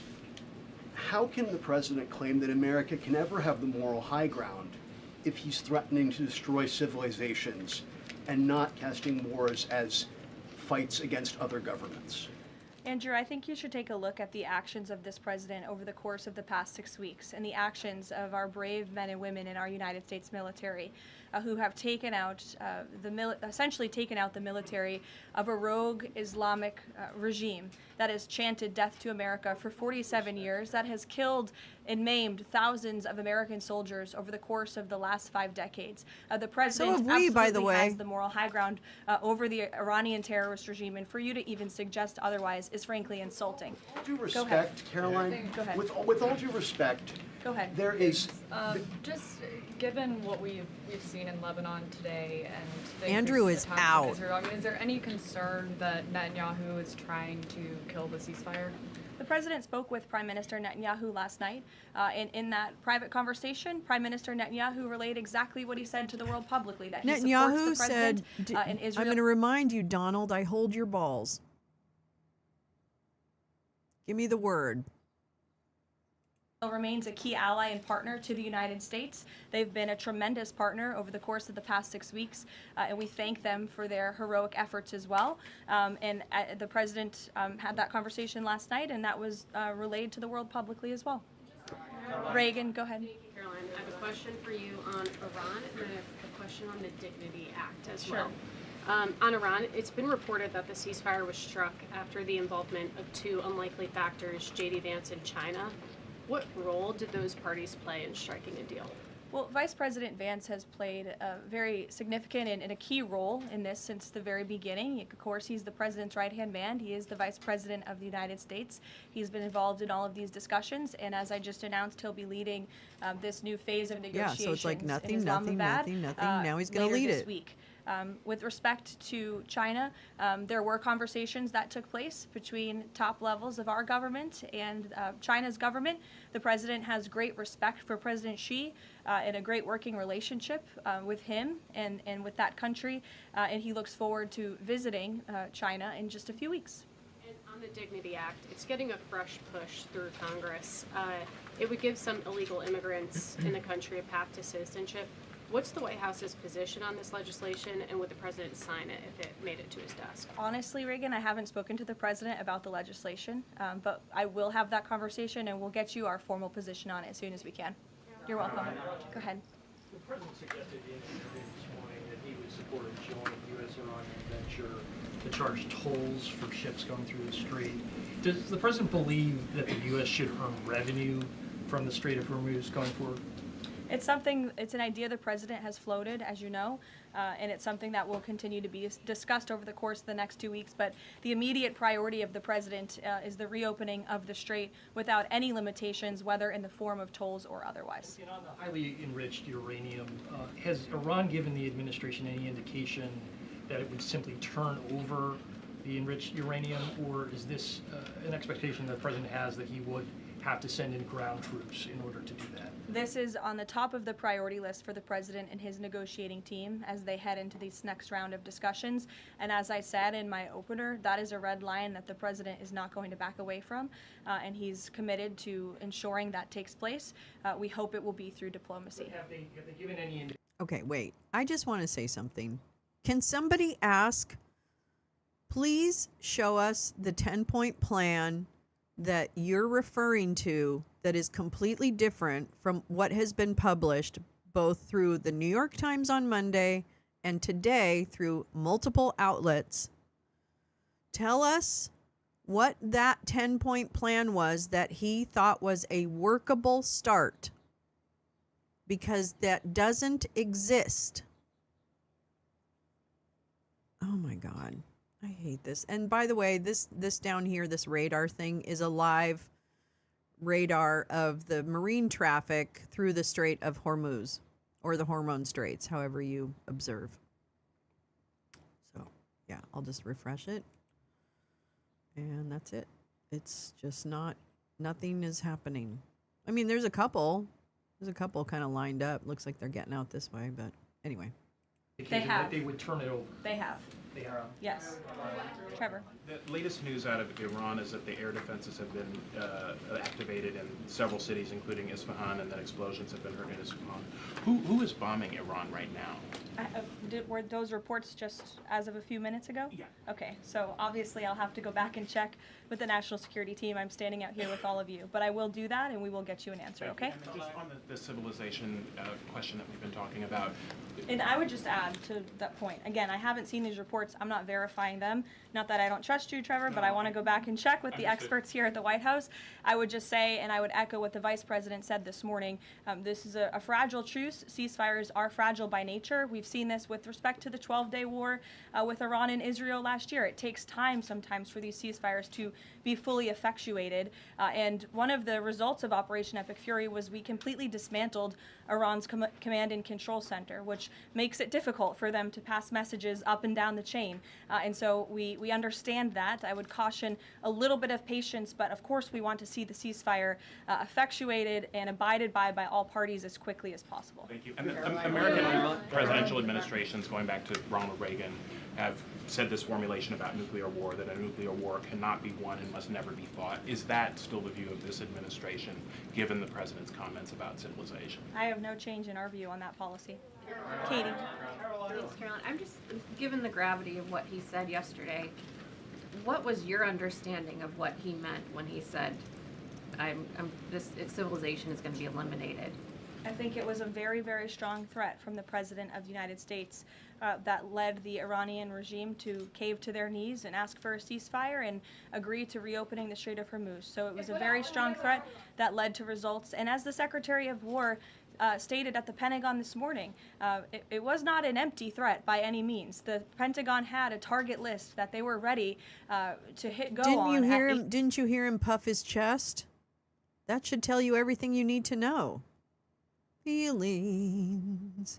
Maggots have such feelings. Fascists and aggressors. Feelings so real. Feelings. This bitch has feelings. She's never gonna let them go. Her feelings so real. 8 p.m. last night if the Iranian regime had not agreed to open the strait, which they did, and I think that's something we should all be grateful for. The United States is a moral leader in the world, given that he I was asked this exact same question by your colleague Andrew in the back, and I think, again, the insinuation by anyone in this room that Iran somehow has the moral high ground over the United States of America is insulting, considering the atrocities that they have committed against our people and our military over the past 5 decades. John, go ahead. Thanks a lot, Caroline. 2 questions for you. One has to do with a statement, a joint statement put out this morning by some of America's European allies, our NATO allies. And in that joint statement, they said regarding the Strait of Hormuz, our governments will contribute to ensuring freedom of navigation in the Strait of Hormuz. What's the administration's reaction to that joint statement? Does that smooth things over when the president meets with NATO Secretary General a little bit later this afternoon? I have a direct quote from the President of the United States on NATO, and I will share it with all of you. They were tested and they failed. And I would add, it's quite sad that NATO turned their backs on the American people over the course of the last 6 weeks when it's the American people who have been funding their defense. As you know, President Trump will be meeting with Secretary Ruta in a couple of hours here at the White House, and I know he looks forward to having a very frank and candid conversation with him. And then secondly, in regards to this conflict, 38 days, as you pointed out, President Trump has said that there's been regime change. Has that regime change led to more freedoms for the Iranian people? I think that's a question that's being asked a little bit too early, John, and we hope that is the case, but it's something that has yet to be seen. Eamon. Hold on. We haven't even stopped bombing them yet, Jeff. Okay? Just hold on. We haven't stopped bombing, all right? Then we'll get to how they're safe. You know. Tolling by the Iranians in the Strait of Hormuz. I've heard you talk about a number of red lines that the president has in this negotiation, but I haven't heard you say that Iranian tolling in the Strait of Hormuz is a red line. Would it be acceptable to the United States at the end of all this if the Iranians are able to charge tolls in the Strait of Hormuz? I think the president was very clear and simplistic in his language last night in his Truth Social post, where he said that this ceasefire is subject to the free, safe, and immediate reopening of the Strait of Hormuz. That's very plain language, and it should be taken at face value. You mean free to charge? Carrie, go ahead. Without limitation, including tolls, yes. Carrie. Quick follow-up on the tolling. Why would the U.S. allow Iran to collect tolls from the Strait of Hormuz? That's not something that we've opposed for a number of years now. Again, that's not something we've said that we've definitively accepted. The joint venture is something that was proposed by the president, but he was very clear in his statement last night. He wants to see the strait reopened immediately without limitation, and that's something we're going to hold them to. Yes, in the blue. And second question on family and friends in Iran. I myself am Iranian, and I've been talking to them through the blackout. One of my family members yesterday said goodbye to me. So what message should we be sending Iranians when they message me saying what should they be doing right now? How should they stay safe? Because they really don't know what to do. I think the president's main priority, and my main priority as his spokeswoman, is to make sure that clear messages are sent to the American people, of course, which is my job today. With respect to the Iranian people, the president, has taken out the imminent threat that was posed by their military to the United States, to our allies in the region, to our forces in the region, and of course, as the president has long said, he hopes that Iran will be a country of peace, of prosperity, and we're moving into this next round of negotiations to hopefully come to an agreement with this new regime that will create long-term stability in the Middle East. He has said that they should stay inside of their homes and also take back their country. So there's a contradiction there. So how do you address that? Again, we're moving into this next round of negotiations with the remnants of the regime and those that we are speaking with now to hopefully reach a place of peace long-term for the region, and that includes the Iranian people as well. In the blue, go ahead. Thank you, Connie. The White House posted the statement from the Iranian government that passage in the strait will be coordinated with Iran's armed forces. As of today, who controls the Strait of Hormuz? Again, these statements were put out 12 hours ago. We expect that the strait will be opened immediately. As I've said earlier, we have seen an uptick in traffic in the strait, and it's something that we are monitoring minute by minute, hour by hour as the days go on. Who controls the strait Two right now? questions. One on the deportations of Iranian officials, and then on the negotiations. Are there still security concerns about Vice President Vance being part of these peace talks, Steve Witkoff, Jared Kushner? And then two, given the ongoing deportation of General Soleimani's niece, does the Trump administration plan to deport more relatives or people in the families of Iranian officials that are in the U.S.? Certainly, anyone who is here fraudulently. I understand one of the individuals who their visa was revoked by Secretary Rubio and they were deported by ICE. They had a fraudulent asylum claim. That's against the laws of the United States. So anyone who is here illegally or fraudulently is subject to our nation's immigration laws and will be removed from our country. And I know this continues to be a top priority for the State Department, working in conjunction with the Department of Homeland Security. With respect to the safety of the Vice President, we fully trust the United States Secret Service to do their job, to keep the Vice President and the President's negotiating team safe. They do a tremendous job, and we fully trust them to do that. Caroline. In the back, go ahead. The President has said Cuba is next. What's the message to the American people regarding Cuba, and what can Cubans expect in relation to this statement? Well, look, I think when President Trump said that, and he later clarified after making that statement, that he meant the Cuban regime is bound to fall. The country is very weak. They're in a very weak position economically, obviously, financially. The Cuban people are fed up with their government, as they should be.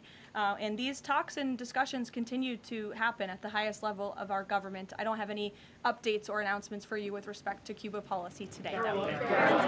Good to see you. Thank you, Caroline. Secretary Hegseth said this morning that U.S. troops would be sticking around. Can you expound upon that, what we should expect from U.S. troops in theater for the next 2 weeks and beyond? I would defer you to the Pentagon for any specifics on assets that have been in place in the Middle East, but take the Secretary at his word, and also the President has reiterated this as well in his own words, that we're not going to move anything immediately. Again, this is a 2-week ceasefire where we hope at the end, and we expect at the end, we'll have a good agreement between the United States and Iran, but in the meantime, we're going to ensure that our military is always at the ready of the Commander-in-Chief. I'll take a couple more in the back. Sure. Thank you. Thank you very much. Thank you. On NATO, I'll take your question. Go Thank you, ahead. Caroline. On NATO, can you tell me, is the United States still considering withdrawing from NATO? Is that still a possibility? It's something the President has discussed, and I think it's something the President will be discussing in a couple of hours with Secretary General Ruta, and perhaps you'll hear directly from the President following. What? What? Are you fucking kidding me?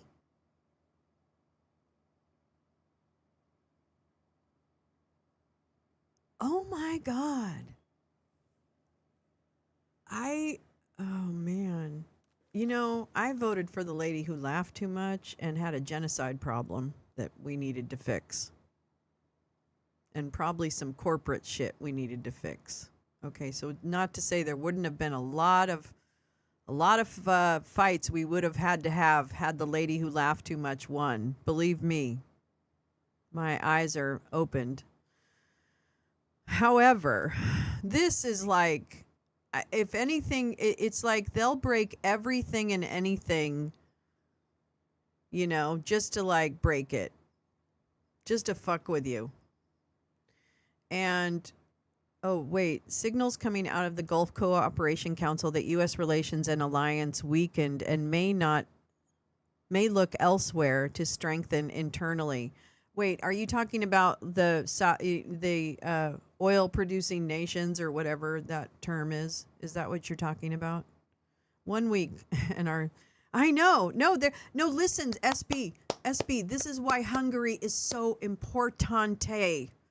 Because in Hungary yesterday, J.D. Vance stood on a stage with a man who declared that Brussels, aka the EU, are the enemy. Plain and simple, whether it was in Hungarian or English, that's what the dude said. And that Ukraine was an aggressor towards Hungary. And he was afraid for his state from Ukrainian terrorists. Okay? So this, and we already know that there were Russian plots to help prop up Orban and ensure that he won coming up on Sunday. You can't write this novel any better. You cannot fucking write the novel any better. It's just mind-blowing. Now, what happens after that, I have no idea. Of course. I don't even know what's happening now, but I'm giving it a shot. Listen, this is just a fucking clusterfuck to end all clusterfucks. Yeah, Putin's birthday is October 7th. I don't know. I don't think at this point. I think he'll take early birthday presents. Wouldn't anyone? Wouldn't anyone who's losing a war, like he's losing a war? Although now he's making money because I guess there's no sanctions, right? Are the sanctions still lifted on Russian oil? Anybody know if those sanctions are still in place? I haven't looked. I should look.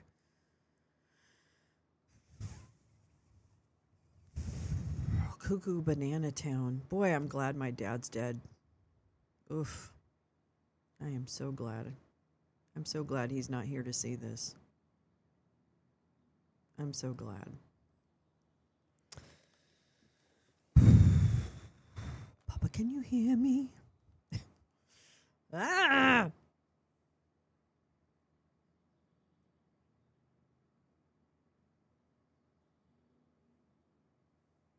In that meeting later this afternoon. Thank you, everyone. Oh, so that was the big climax. Okay, I get it. Thank you, Caroline. Appreciate it. Oh, Boise boy. Oh, boy. I think that's that, yeah. Done. And then let me get rid of one thing before I go.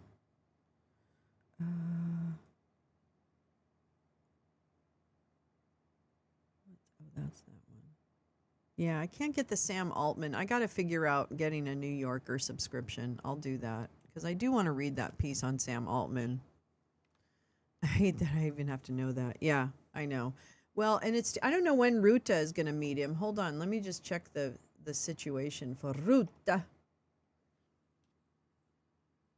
I mean, I actually don't blame NATO if they kick us out. How about that? How about dashery?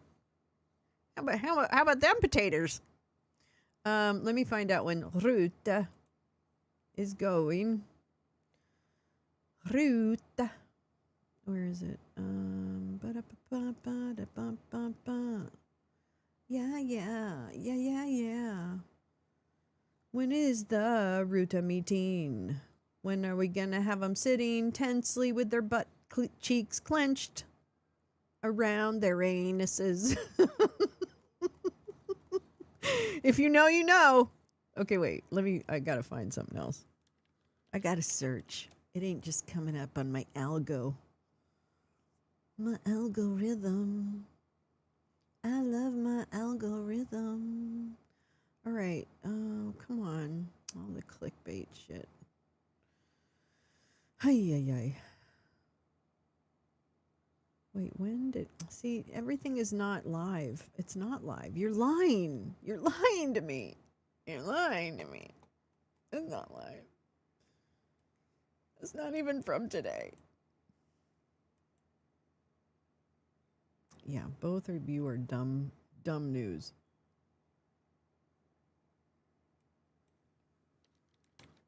Let me see if the White House has it. I don't know. I'm a little high, so I'm moving a little slow. I really apologize. I hope you guys are okay just hanging in there for a minute. Thank you. I need the stupid White House account there. Oh, Jesus Christ. Okay, live. No, nobody can put up an upcoming. Jesus Christ. Okay, and here's the other thing. YouTube, if you're listening, can you please find a way to filter out and just see the upcoming broadcasts? Because it would make those of us who cover Congress, our lives a lot easier. If I could sort videos by upcoming, which seems to be a status, look over here, I wrote it, closed press. It says, oh, fuck. All right. I'm sorry. Look over here. Look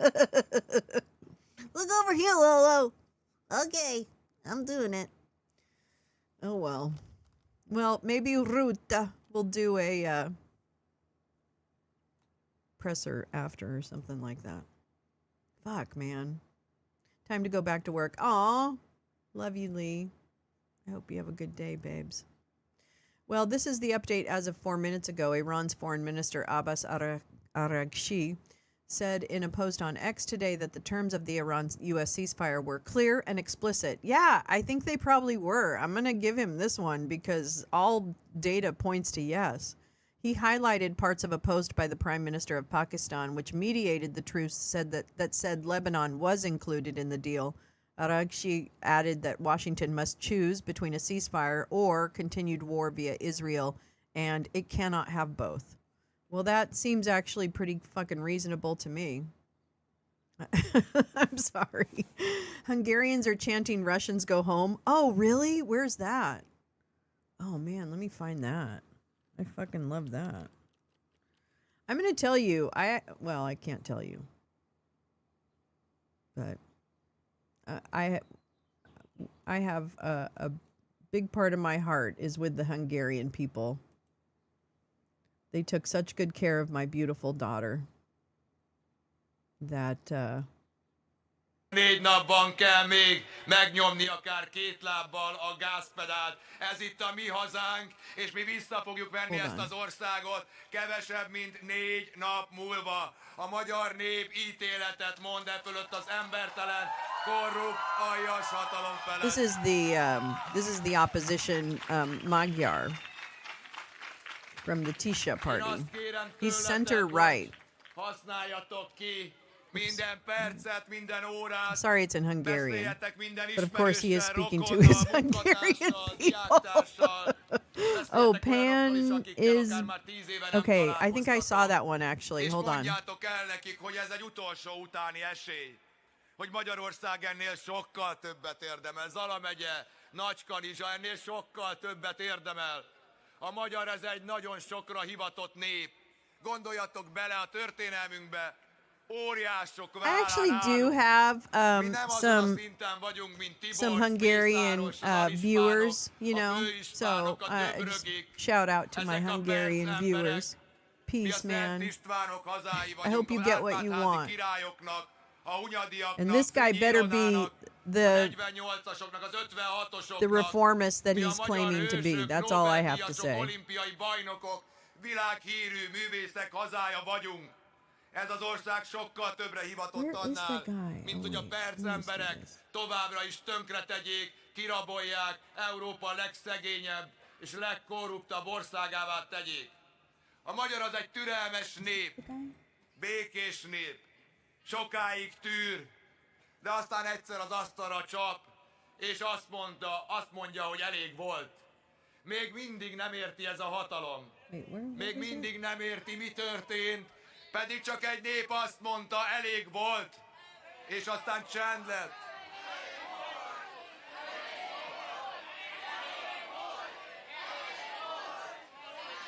Így van, elég volt, és kevesebb, mint 4 nap múlva sok millió magyar Ludas Matyi felkel és útnak indul a szavazó helyiségek felé, és elviszünk minden rokont, ismerőst, barátot, és egy örömünnepet fogunk ülni április 12-én. Kedves kanizsaiak, ezek a napok, és különösképpen ez a vasárnap, ez a húsvét utáni vasárnap be fog kerülni a magyar történelemkönyvekbe, méghozzá aranybetűkkel, amikor egy párt az újkori demokrácia történetében a legnagyobb felhatalmazást kapta arra, hogy egy olyan kormányt alakítson, ami tényleg minden magyar embert képvisel, itthon és szerte a nagyvilágban.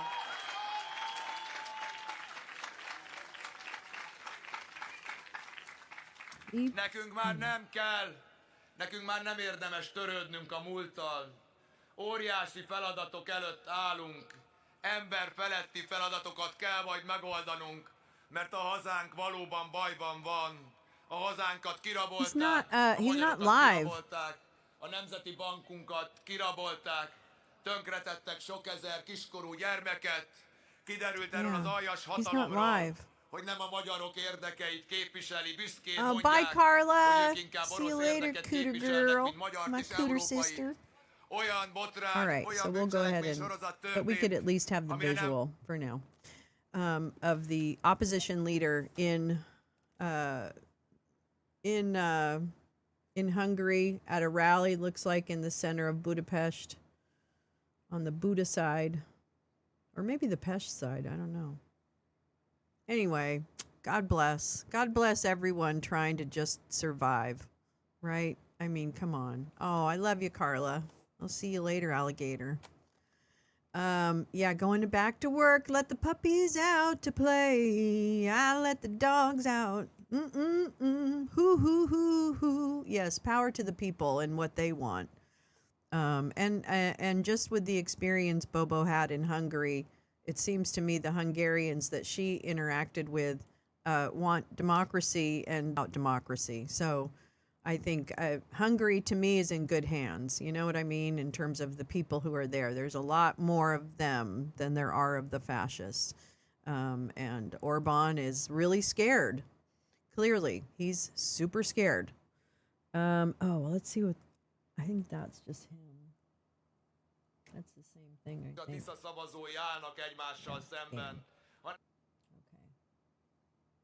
All right, well, that's fine. Let me see what else I have, because I have some things for us to read. Dare. I'm looking at myself like, okay, what's the least depressing? Let's see. What is the least depressing? But there's nothing at all least depressing. I kind of want to get this out. I keep holding this document all the time, and I never read it because I'm like, I'm not really sure about the context. I don't know where I pulled it from. It's 234 pages. I certainly won't. Now I wish I would remember where I pulled this shit from. So now you just get a view into my brain. But this was something produced by Kash Patel, an FBI, one of those, I think this is a 302, if I'm not mistaken, like one of those investigation things. Okay, requests opening of new investigation. It's the thing to request. Okay. Requests opening of new investigation Arctic frost. This is 4/13/2022. Wasn't that during Biden's administration? So who? Oh, I see. So the Washington field office in 2022 opened an investigation into Arctic frost. So Arctic frost, election law matters, sensitive investigative matter, okay. Synopsis. This communication documents the opening of a new 56D full investigative matter predicated on information subjects corruptly conspired. And this was produced by Kash Patel, just so you know.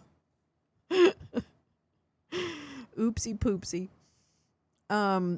Corruptly conspired to obstruct the United States Congress certification of the 2020 presidential election results by submitting fraudulent certificates of electors' votes to the United States government. The processes by which these certificates were created, signed, and sent to the United States government, and the purpose for which they were intended to be used violated multiple criminal statutes over which the United States Department of Justice and the Federal Bureau of Investigation have jurisdiction. Per FBI policy, opening 56D cases are approved at the SAC level. Due to a potential conflict of interest, ADIC WAFO will be the approving official on this EC in lieu of the SAC. Okay. Oh, okay. Are you involved? Okay, so the title is Request Opening of New Investigation Arctic Frost. Enclosed are the following items. Let's see. Okay, so PIN approval and concurrence for case opening, allegedly fraudulent electoral certificates for the 2020 presidential and vice presidential election for Arizona, Georgia, Michigan, Nevada, New Mexico, Pennsylvania, and Wisconsin. Electoral certificates were received from the National Archives and Records Administration website. Electoral certificates for the 2020 presidential and vice presidential election for Arizona, blah, blah, blah, blah, blah. obtained from the national. Oh, yeah, I read that already. List of allegedly fraudulent electors who submitted certificates naming Donald Trump as president in Arizona, et cetera, et cetera, et cetera. And then something LHM approval to open the matter. Signed by the FBI director and the attorney general. Captioned investigation, these are the details, is being opened based on specific and articulable facts and circumstances that detailed herein that individuals affiliated with Donald Trump for President Trump campaign engaged in activity that violates federal law, particularly 18 U.S. Code Section 1512C2 and K, attempt or conspiracy to corruptly obstruct, influence, and impede the certification certification of the Electoral College vote. 18 U.S. Code Section 371, conspiracy, and related statutes. As detailed below, the FBI has obtained evidence suggesting individuals representing the Trump campaign conspired to corruptly obstruct the United States Congress's Congress's certification of the 2020 presidential election results by submitting allegedly fraudulent elector certificates and attempting to convince Vice President Michael Pence to rely on the fraudulent certificates of electors on January 6, 2021 during a joint session of Congress. This is the relevant facts, circumstances, and allegations. I want to get to the people. Because this is just about... Because they start to name people later on. So let me make sure, because it is a long document. I wonder if it's...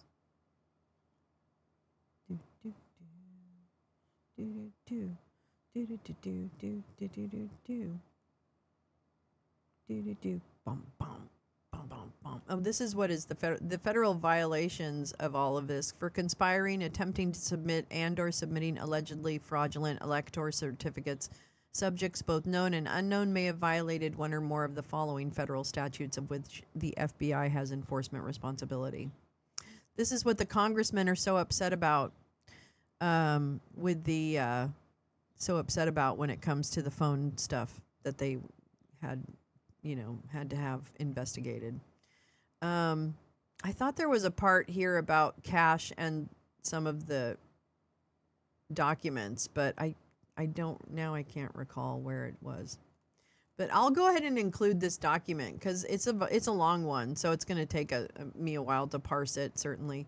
But I thought it was very interesting that this came up. I wish I had kept the source of where I got it, but you know how I am. I can't make all those notes. Even if I did, I'd probably lose the notebook.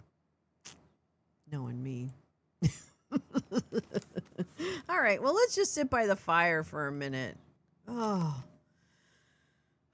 I'll check the headlines because I know you guys are talking because stuff is happening while I'm reading.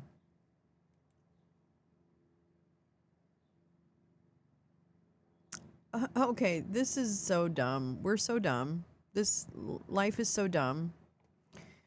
9 minutes ago, as reported by New York Times, Prime Minister Bibi of Israel said the ceasefire with Iran was not the end of the military campaign against it. Quote, "It is a stop on the way to achieving all of our objectives," he said in a news statement on Wednesday. "We have more objectives to achieve, and we will achieve them, either by agreement or by resuming the fighting." Well, then we're done, right? So now we're done. So who's the terrorist here? Who is the fucking terrorist? My War List reports that Iran has launched at least 154 projectiles and Israel is attacking Lebanon. So right now, only the USA is adhering to the ceasefire, if we are. I was reading the concerns of the Revolutionary Army last night. Their concerns were seeing the future. Yep. It's not live. Oh, I'm so sorry. I'll try and find that, Jane. That's really great. Yeah, I know. Ceasefire already over. Like we thought it was. There was so much confusion. And the fact that he did agree to that 10-point plan, God damn it. Otherwise, someone should release the plan that he apparently did agree to. Because otherwise, this is a colossal gaffe on his part because he probably just had to chicken out of bombing another country and cementing his place in prison. Right? Like, so, apparently either somebody or himself had to find a chicken way out of it. And so they just said, yeah, that agreement that I said yesterday was not acceptable. Oh, now it's totally acceptable. Totally acceptable. What? It's so dumb. It's so dumb. Anyway, I don't know. This is so fucked up. And you know what really gets me? And I'm never going to let this go, unfortunately, or maybe fortunately. This is all self-inflicted. This is 100% both the vanity of a dying man and the billionaires and corporate interests and oligarchs and bigots. It's all their vested interest on the line, and they realize that they kind of went beyond the point of no return when it came to the backlash that could happen for things like Doggy, which to this date, no one has released a full audit of what cuts were made and exactly what lines they came out of. And that is wholly unacceptable. It is so unacceptable to me that there was not an accounting of the cuts that were made, and that was something that should be shown to the people. And furthermore, there should have been the logic behind each cut. That should have been documented. Like, all of these things should be normal. They shouldn't be controversial. Everybody should want to see that. And it is mind-blowing to me. The wanton criminality, both here at home with people still being shot in immigration situations and still being kidnapped and still being renditioned. And Mark Wayne Mullen saying that he thinks that there shouldn't be international flights that go into sanctuary cities. That's what he said yesterday, which I have somewhere. I'll link it in the description. But Mark Wayne Mullen, the new stupid head of the stupid department that really doesn't need to exist. Sorry, not sorry. You can have Border Patrol. You can have Customs. I mean, that's fine. But all this other shit, get the fuck rid of it. DHS police, what even is that? I kept asking them their training, and they don't know. So, whatever. Oh, thanks, gal.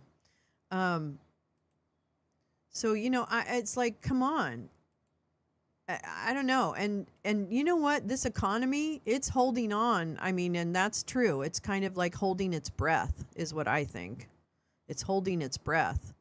Because we don't really know, they're still in the building process of all the AI shit, right? So that part of that economic engine is still running, right? People are still being paid. There are a couple layoffs here and there in Silicon Valley, right? But nothing of the magnitude that would indicate that that the bottom has fallen out of AI. So from an economic engine standpoint, I can see where there's still enough gas in the tank to kind of keep it steady, which is really, I can't wait to see the revisions on the Bureau of Labor Statistics job numbers for March, which they said was a plus 138,000 or something like that. 30,000 were nurses coming back from being off strike, apparently. So, or 178,000 or something like that. I think that's what it was. So, I can't wait to see, because those numbers are constantly being revised because they're samples. And apparently the BLS, I was reading about the sample rate and the kind of, like the sample rate, basically, how big was the sample. And apparently they have about a 43%, return rate on surveys. So it's actually pretty low in terms of survey response rate. And that's what they're reporting. So who knows what's really happening. But that's why I started looking at ADP, because they do the payroll processing for a lot of companies, big and small. And they are able to report on payrolls and whether they grow or whether they shrink or whether they this or whether they that. So they just have access to a lot more hard data, that can be summarized and give indicators. And they said it was about 62,000 jobs added in March. Again, about half of those were people returning from strike. So, yeah, I think there's a lot of ways to look at, but the economy to me, in my stupid brain, because I'm not an economist, I am not trained, I do not have a master's degree in anything. I was a Russian major in college, and I was drunk most of the time.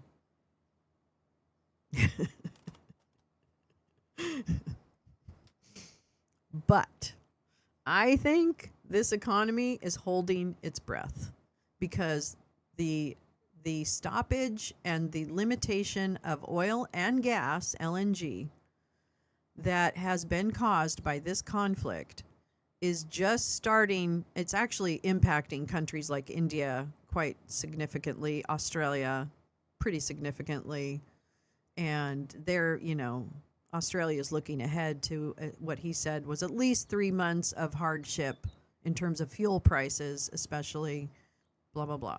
So, I don't think we're fully, unfortunately, this is the way it is with economics, is that you can kind of see something coming, but you can't really convince everybody that it's coming, and nor would convincing everyone necessarily change what is coming. What would change it is literally taking the regime out that has instituted self-inflicted wounds of tariffs, okay? How much, coffee cost at least 60% or 40% less last 2 years ago than it does now. Okay, so there's that, so tariffs, self-inflicted. Loss of allies, totally self-inflicted. Loss of, loss of international security in terms of aid, gone. Loss of media independence, gone. So they're winning. They're winning. Anyway. There's minor lava pistoning at Kilauea, so we may get lava fountains. Wait, let's look for some lava fountains to ground ourselves in.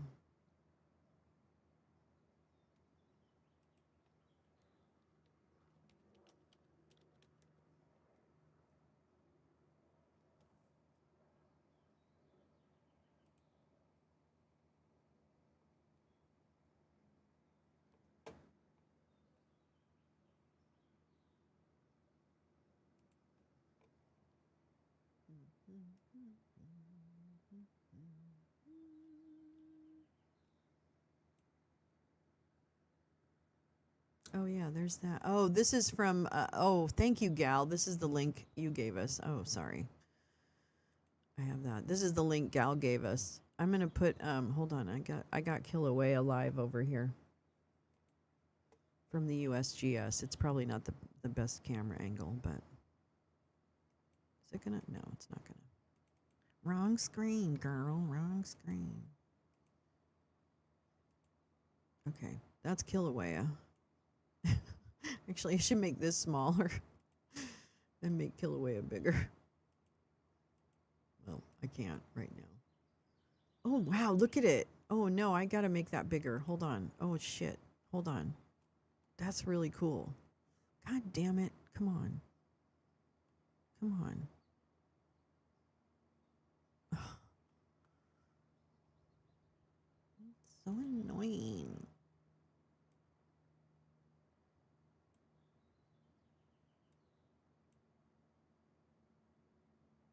I'll move myself. I'll move myself. Well, actually, you get it. Oh, no, this is the best part. Look at that. That's a live shot, babes. It's blurgling and glurgling. Bondi won't testify before the House on the Epstein files. What? Let me just open that one up because I want to read that one. Are you sure? Yes, I'm sure. Wow. Pamela Joe, what is going on with you? What is going on, Pamela Joe? I think Turd is running scared. Oh my God, look at that, you guys. Holy shit. Holy shit. Look at that lava flow. Oh, I hope you can see it. Wait. Oh my God. I hate. Hold on. I'm just going to cover the entire screen with it, this is the dumbest thing I've ever done, but that's okay. Hold on. I got to make this. This has got to be our whole screen. Wait, let me just fit it to screen. Okay, let's do this. Fit to screen. There we go. Whoops, there's the top of my head. You don't need that. Oh, look, and now you can see like little bits of chat. Oh, I love this. Look at the lava flow. Oh, wait, you can't see my cursor. Hold on. Look at the lava flow over here. It's like... And look, there's a little hole over here, and that's going to blow. Holy shit. Well, USGS, you proved me wrong. You're welcome. Bye, TV2. Yeah, fuck Donald Trump. That's right. Fuck Donald Trump. Fuck JD Vance. Fuck all of them. Steve Bannon told Pammy Joe to just say no. Well, let's haul her ass into prison for 4 months so she can drink toilet wine. You know? Come on, Pammy. Put your money where your mouth is. Literally. All right, I'm going to keep that there. And then I'm going to go up here. I think I fucked everything up. That's okay, though. Don't worry about it. I do it all the time. I'll fix it another time during the show. Okay. All right. This is what I want. Okay. That's actually pretty good. So I just want to quickly read 18 minutes ago, 3 minutes. Some House members say they still intend to pursue their subpoena of the former Attorney General Pam Bondi despite her firing last week. Oh, poor baby. Amazon hair. My Amazon hair. Look at that. Who cuts their hair like this? Who does this? And she probably pays to have her hair cut like this. And you know what? She lives in the land of probably some pretty good plastic surgeons. And I love plastic surgery. I think it's great for anybody that wants to do it. Fucking do it. Enjoy it. She actually would look great and not as she would. I mean, I don't know. I'm not trying to say, I'm sorry. That was kind of beauty shaming. I'm not really trying to do that. I'm not. It's just like from one woman to another. I'm just like, I just think you would look really great if you did something. Didn't have to. Anyway, I'm sorry. I'm sorry. I don't know why it turned into one of those things. I didn't know. I'm sorry. That's my fault. Sorry, Pam. I didn't mean it. You're beautiful just the way you are. And I believe that too, by the way. I believe people are beautiful just the way they are. I don't think everybody needs to have plastic surgery. I'm just saying. I don't shame plastic surgery either. And that's my commercial for and that's my public service announcement on skincare. Okay, former Attorney General Pam Bondi, Pamela Joe, will not appear on Capitol Hill next week for scheduled testimony about the Justice Department's investigations of convicted sex offender Jeffrey Epstein. She's 60? She looks much younger than what 60 would look like in my head, I think. But, I mean, she's probably pretty fucking tired. You know what I'm saying? Like... It does kind of stand out more with her. But of course, I think her job has been more stressful than, like, you know, the jobs lady or the farm lady.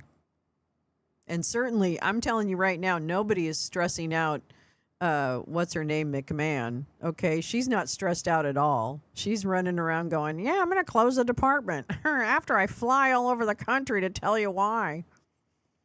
Yeah, she'd actually look much better if she wasn't such a fucking jerk all the time. Yeah. That's for sure. I hate her politics more than I want her to take any advice from me. So I'll be happy to focus on that, which is what I should focus on. Okay, so she is not going to appear, but House Republicans signaled, that she may not be off the hook yet. The House Oversight and Government Reform Committee voted last month to subpoena Bondi after several Republican members, joined by Democrats, soured on the Justice Department's handling of the congressionally mandated release of millions of pages of material from the Epstein files. The committee had scheduled Bondi's appearance for April 14th. But in a letter to Jamie Comer, Jim Comer, I called him Jamie. I think he's Jim. I don't think he's Jamie. Oh my God, stop it. But in a letter to committee chairman Jimmy Comer on Wednesday, department officials said Bondi would not show up and cited Dump's decision to fire her last week. The letter argued that Bondi had been subpoenaed in her official capacity as Attorney General, a job she no longer holds. Well, that's convenient. So you think that's why he fired her, so she wouldn't have to testify? Is there a world where that happens and she's now in just some weird cushy job somewhere? I don't know. I'm wondering. The decision we kindly ask that you confirm the subpoena is withdrawn, said Assistant Attorney General Patrick Davis. Blah, blah. The decision presented the latest obstacle to Congress's efforts to press Trump administration officials on their compliance with a law passed last year that required the Justice Department to make public its files on Epstein. Lawmakers on both sides of the aisle have accused the department of missing deadlines to release material in its possession, failing to completely shield victims' personal information, and redacting key details to protect prominent people in Epstein's circle. Epstein died in federal custody in 2019. Okay, so they're going to do that. Thank you for that, gal. I appreciate that. This is interesting. So this is another gal find from Politico. I think I get... Oh, yeah, I can read those. This is Hungary and Russia struck a 12-point plan for closer ties, documents show. Wow, somebody leaked some stuff, huh? The cooperation agreement sheds more light on Prime Minister Viktor Orban's ties to the Kremlin ahead of Sunday's general election. Let me make it a little bigger. Sorry if I'm missing chat. She seemed pretty good, to be honest. I didn't vote. Oh, you guys are talking about the stuff that's happening. All the elections that are happening and people switching in Canada, becoming part of the Liberal Party. I guess Carney's doing a pretty good job, sounds like. I don't know. They can't really complain about him that much, even though they'd like to. They just call him a banker all the time, which, I could find complaints with that, but I don't know. More evidence is emerging, this is from today, of Prime Minister Orban's attempts to turn eastward and plug Hungary economically and politically into Russia, something his opponent is using against him in the run-up to Sunday's election. The Hungarian government signed an agreement with Russia to expand the two countries' economic, trade, energy, and cultural ties, according to documents drawn up by the Russian government and obtained by Politico. They starkly underscore how close Budapest and Moscow hope to become. Hungarian Foreign Minister Szijjártó, gosh, I'm so sorry, Peter, and Russian Health Minister Mikhail Murashko signed a 12-point plan laying out areas of cooperation after the two met for talks in the Russian capital in December, the documents show. The text, which has not previously been made public, sets out the extent to which the two governments would align areas as diverse as nuclear fuel, education, and sport. Sportsman. Okay, while Orban flaunts his close ties with the Kremlin, his electoral rival, Peter Magyar, has argued that this is an Achilles heel, accusing the government of outright treason over its ties to Moscow. The December summit in Moscow was the 16th meeting of the Russian-Hungarian Intergovernmental Commission on Economic Cooperation, or IGC, which, according to Russian state media, was launched in 2005. The commission has met on a roughly annual basis, either in Russia or Hungary since then, with a break between the 14th meeting in November 2021 and the 15th meeting in September 2024.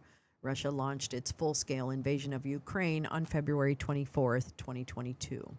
According to one of the documents, Russia and Hungary addressed current issues of bilateral trade and economic cooperation, joint activities in the energy sector, industry, healthcare, agriculture, construction, and other areas of mutual interest, as well as in the cultural and humanitarian sphere at the meeting in Moscow on December 9th, 2025.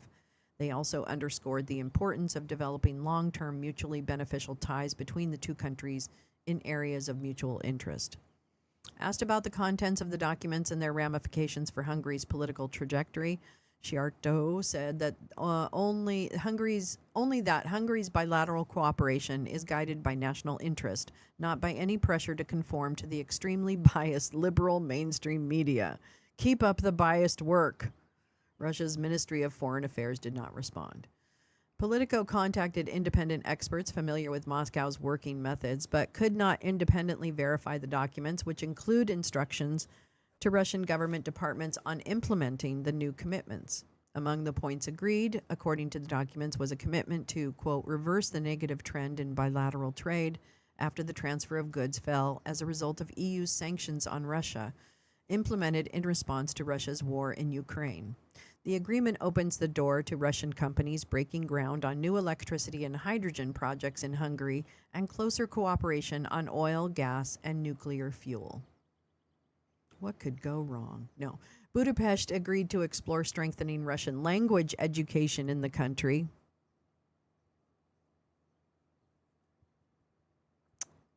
Oh, boy. Oh, Putin. By importing teachers from Russia, as well as bolstering mutual recognition of qualifications and opening up exchange programs for graduate students, according to the text of the agreement. More good Russian soldiers from Hungary. Under the terms of the agreement, more replacement for scientists I have had killed. Under the terms of the agreement, the Hungarian government backed ongoing programs of exchange in everything from sports to circus arts, which is where they do a lot of trafficking, by the way, but I digress. Even though Moscow has consistently been accused of using cultural events to propagate its narratives about the war in Ukraine and lend legitimacy to the Moscow regime. Was that hard for Politico to say? I don't know.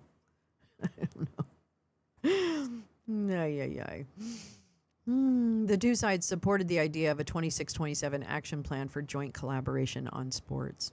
Closer ties with Russia must not be inconsistent with Hungary's obligations arising from its membership of the European Union, one of the documents says. Sure, okay. The Hungarian Prime Minister has consistently opposed EU efforts to tighten sanctions on Russia and provide material support for Ukraine. On Tuesday, Bloomberg reported that he had told Russian leader Vladimir Putin in an October 2025 phone call, we read about that he would offer help in any way I can, and that Hungary would be the mouse to Moscow's lion. Orban faces the toughest test of his 16-year hold on power on Sunday's nationwide parliamentary election. Please be safe. Where his populist Fidesz party lags behind the center-right Tisza party, which we just watched their leader, Magyar. He has sought to sell his friendly relations with Moscow as an election-winning issue, accusing arch-rival Magyar of planning to drag Hungary into the war in Ukraine and jeopardize its access to Russian fossil fuels, which Magyar came out of the very party that Orban represents, Fidesz, however you say that. Magyar knows exactly who Orban is because he stood side by side with him, and then he turned. The Hungarian election campaign has been defined by a series of strategic information leaks, cyber surveillance, allegations of espionage, and accusations from diplomats. Voting begins Sunday. Everybody be real safe out there. I love my little Orban puppet. Look, I squeeze his hand and he squawks.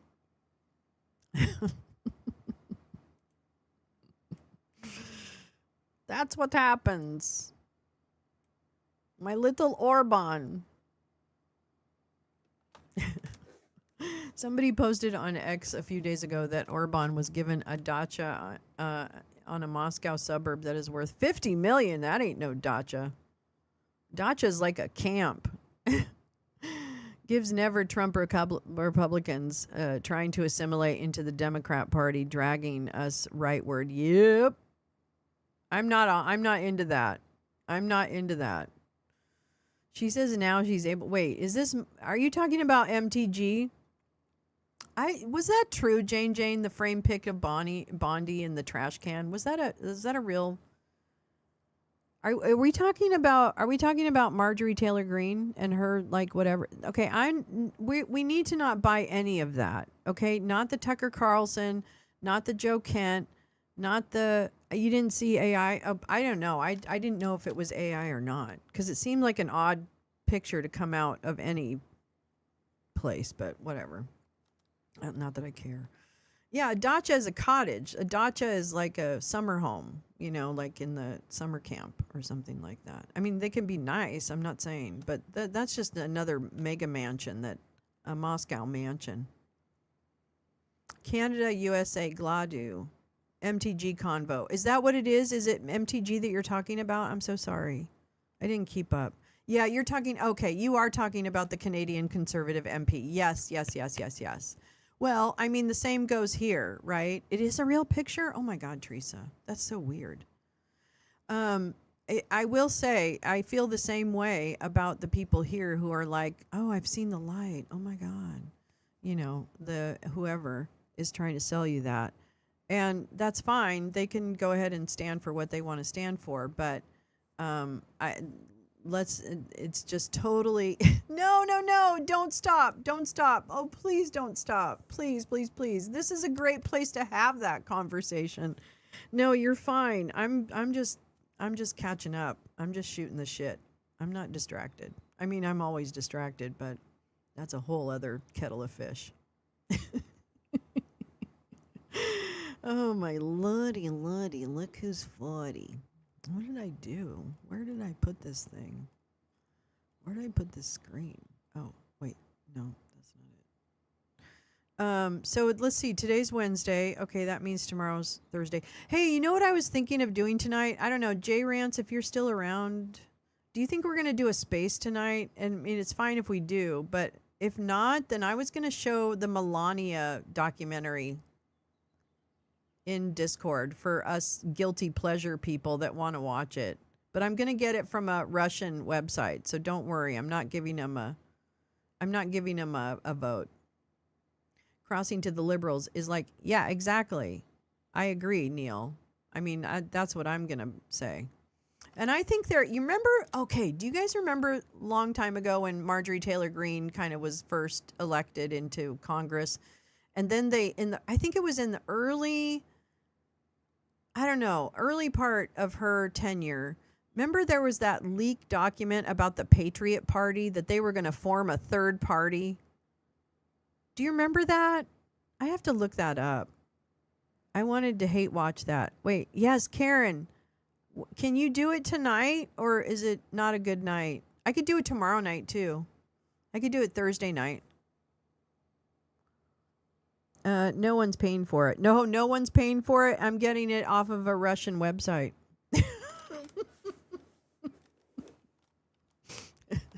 And they're not getting paid for it either.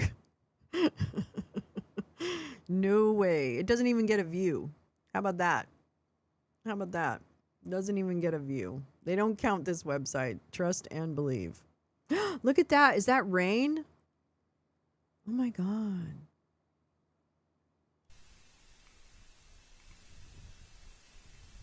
I want to listen to it for a minute.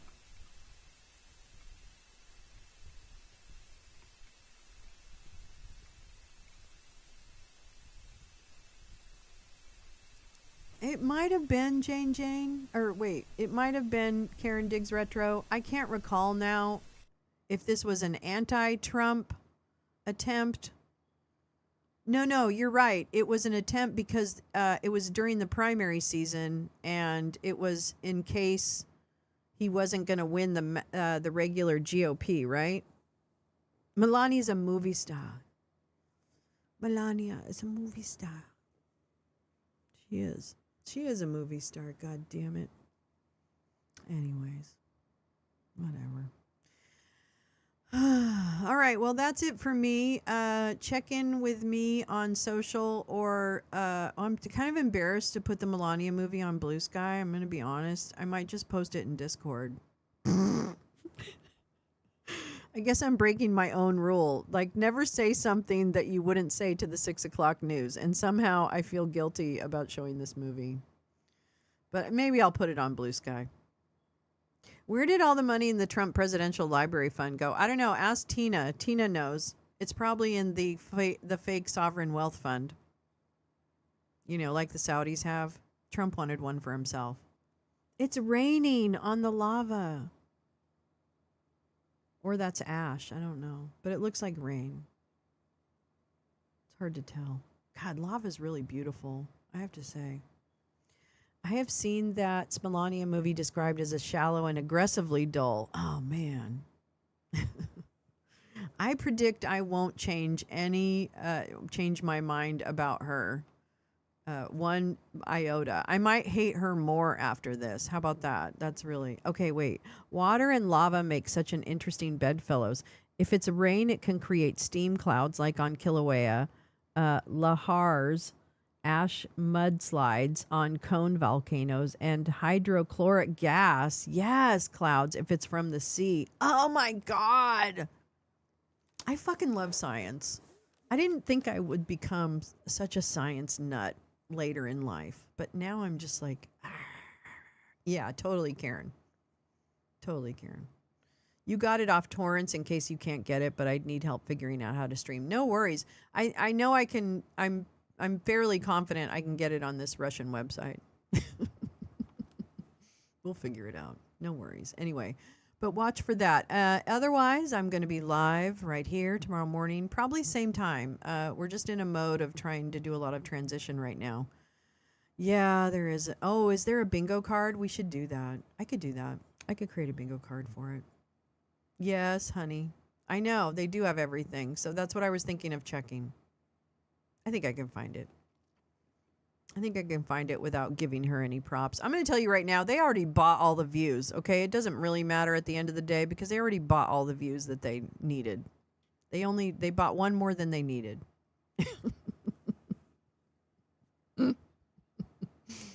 Anyway, yeah, be beast. That's right. Can you link it on Discord? Oh, yeah, that Jane, yeah. All right. Yeah, I'll Is there one already? Is there already a bingo card? I mean, I'm happy to take whatever bingo card already has been created, but we could definitely put that in the Discord so that we have it in case.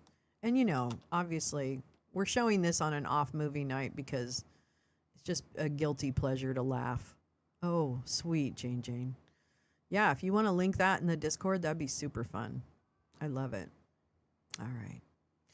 All right, my friends. Well, I have taken so much of your time. Thank you for spending some with me this morning and for everything that you give. I really appreciate it. Gal, thanks for the links. Hey, wait a minute. I have a song I'd like to sing to you before we go. Because yesterday, J Rance bought 5 memberships, and she didn't get a song, and I didn't realize it until I hit the button to end the show. So, J Rance, this is for you. Oops. J Rance, you give me so many gifts, and yesterday you gave 5 memberships. You always come through, helping me when I feel blue. Thank you. There you go, Jay. Oh my God, everything like rhymed. Oh my God, I don't even know how that happened. Sometimes it just comes out of me. All right, my friends. I hope I see you tomorrow morning, and I hope your night is restful and that you have a very, very good day. And I will see you later. This is Lolo signing off.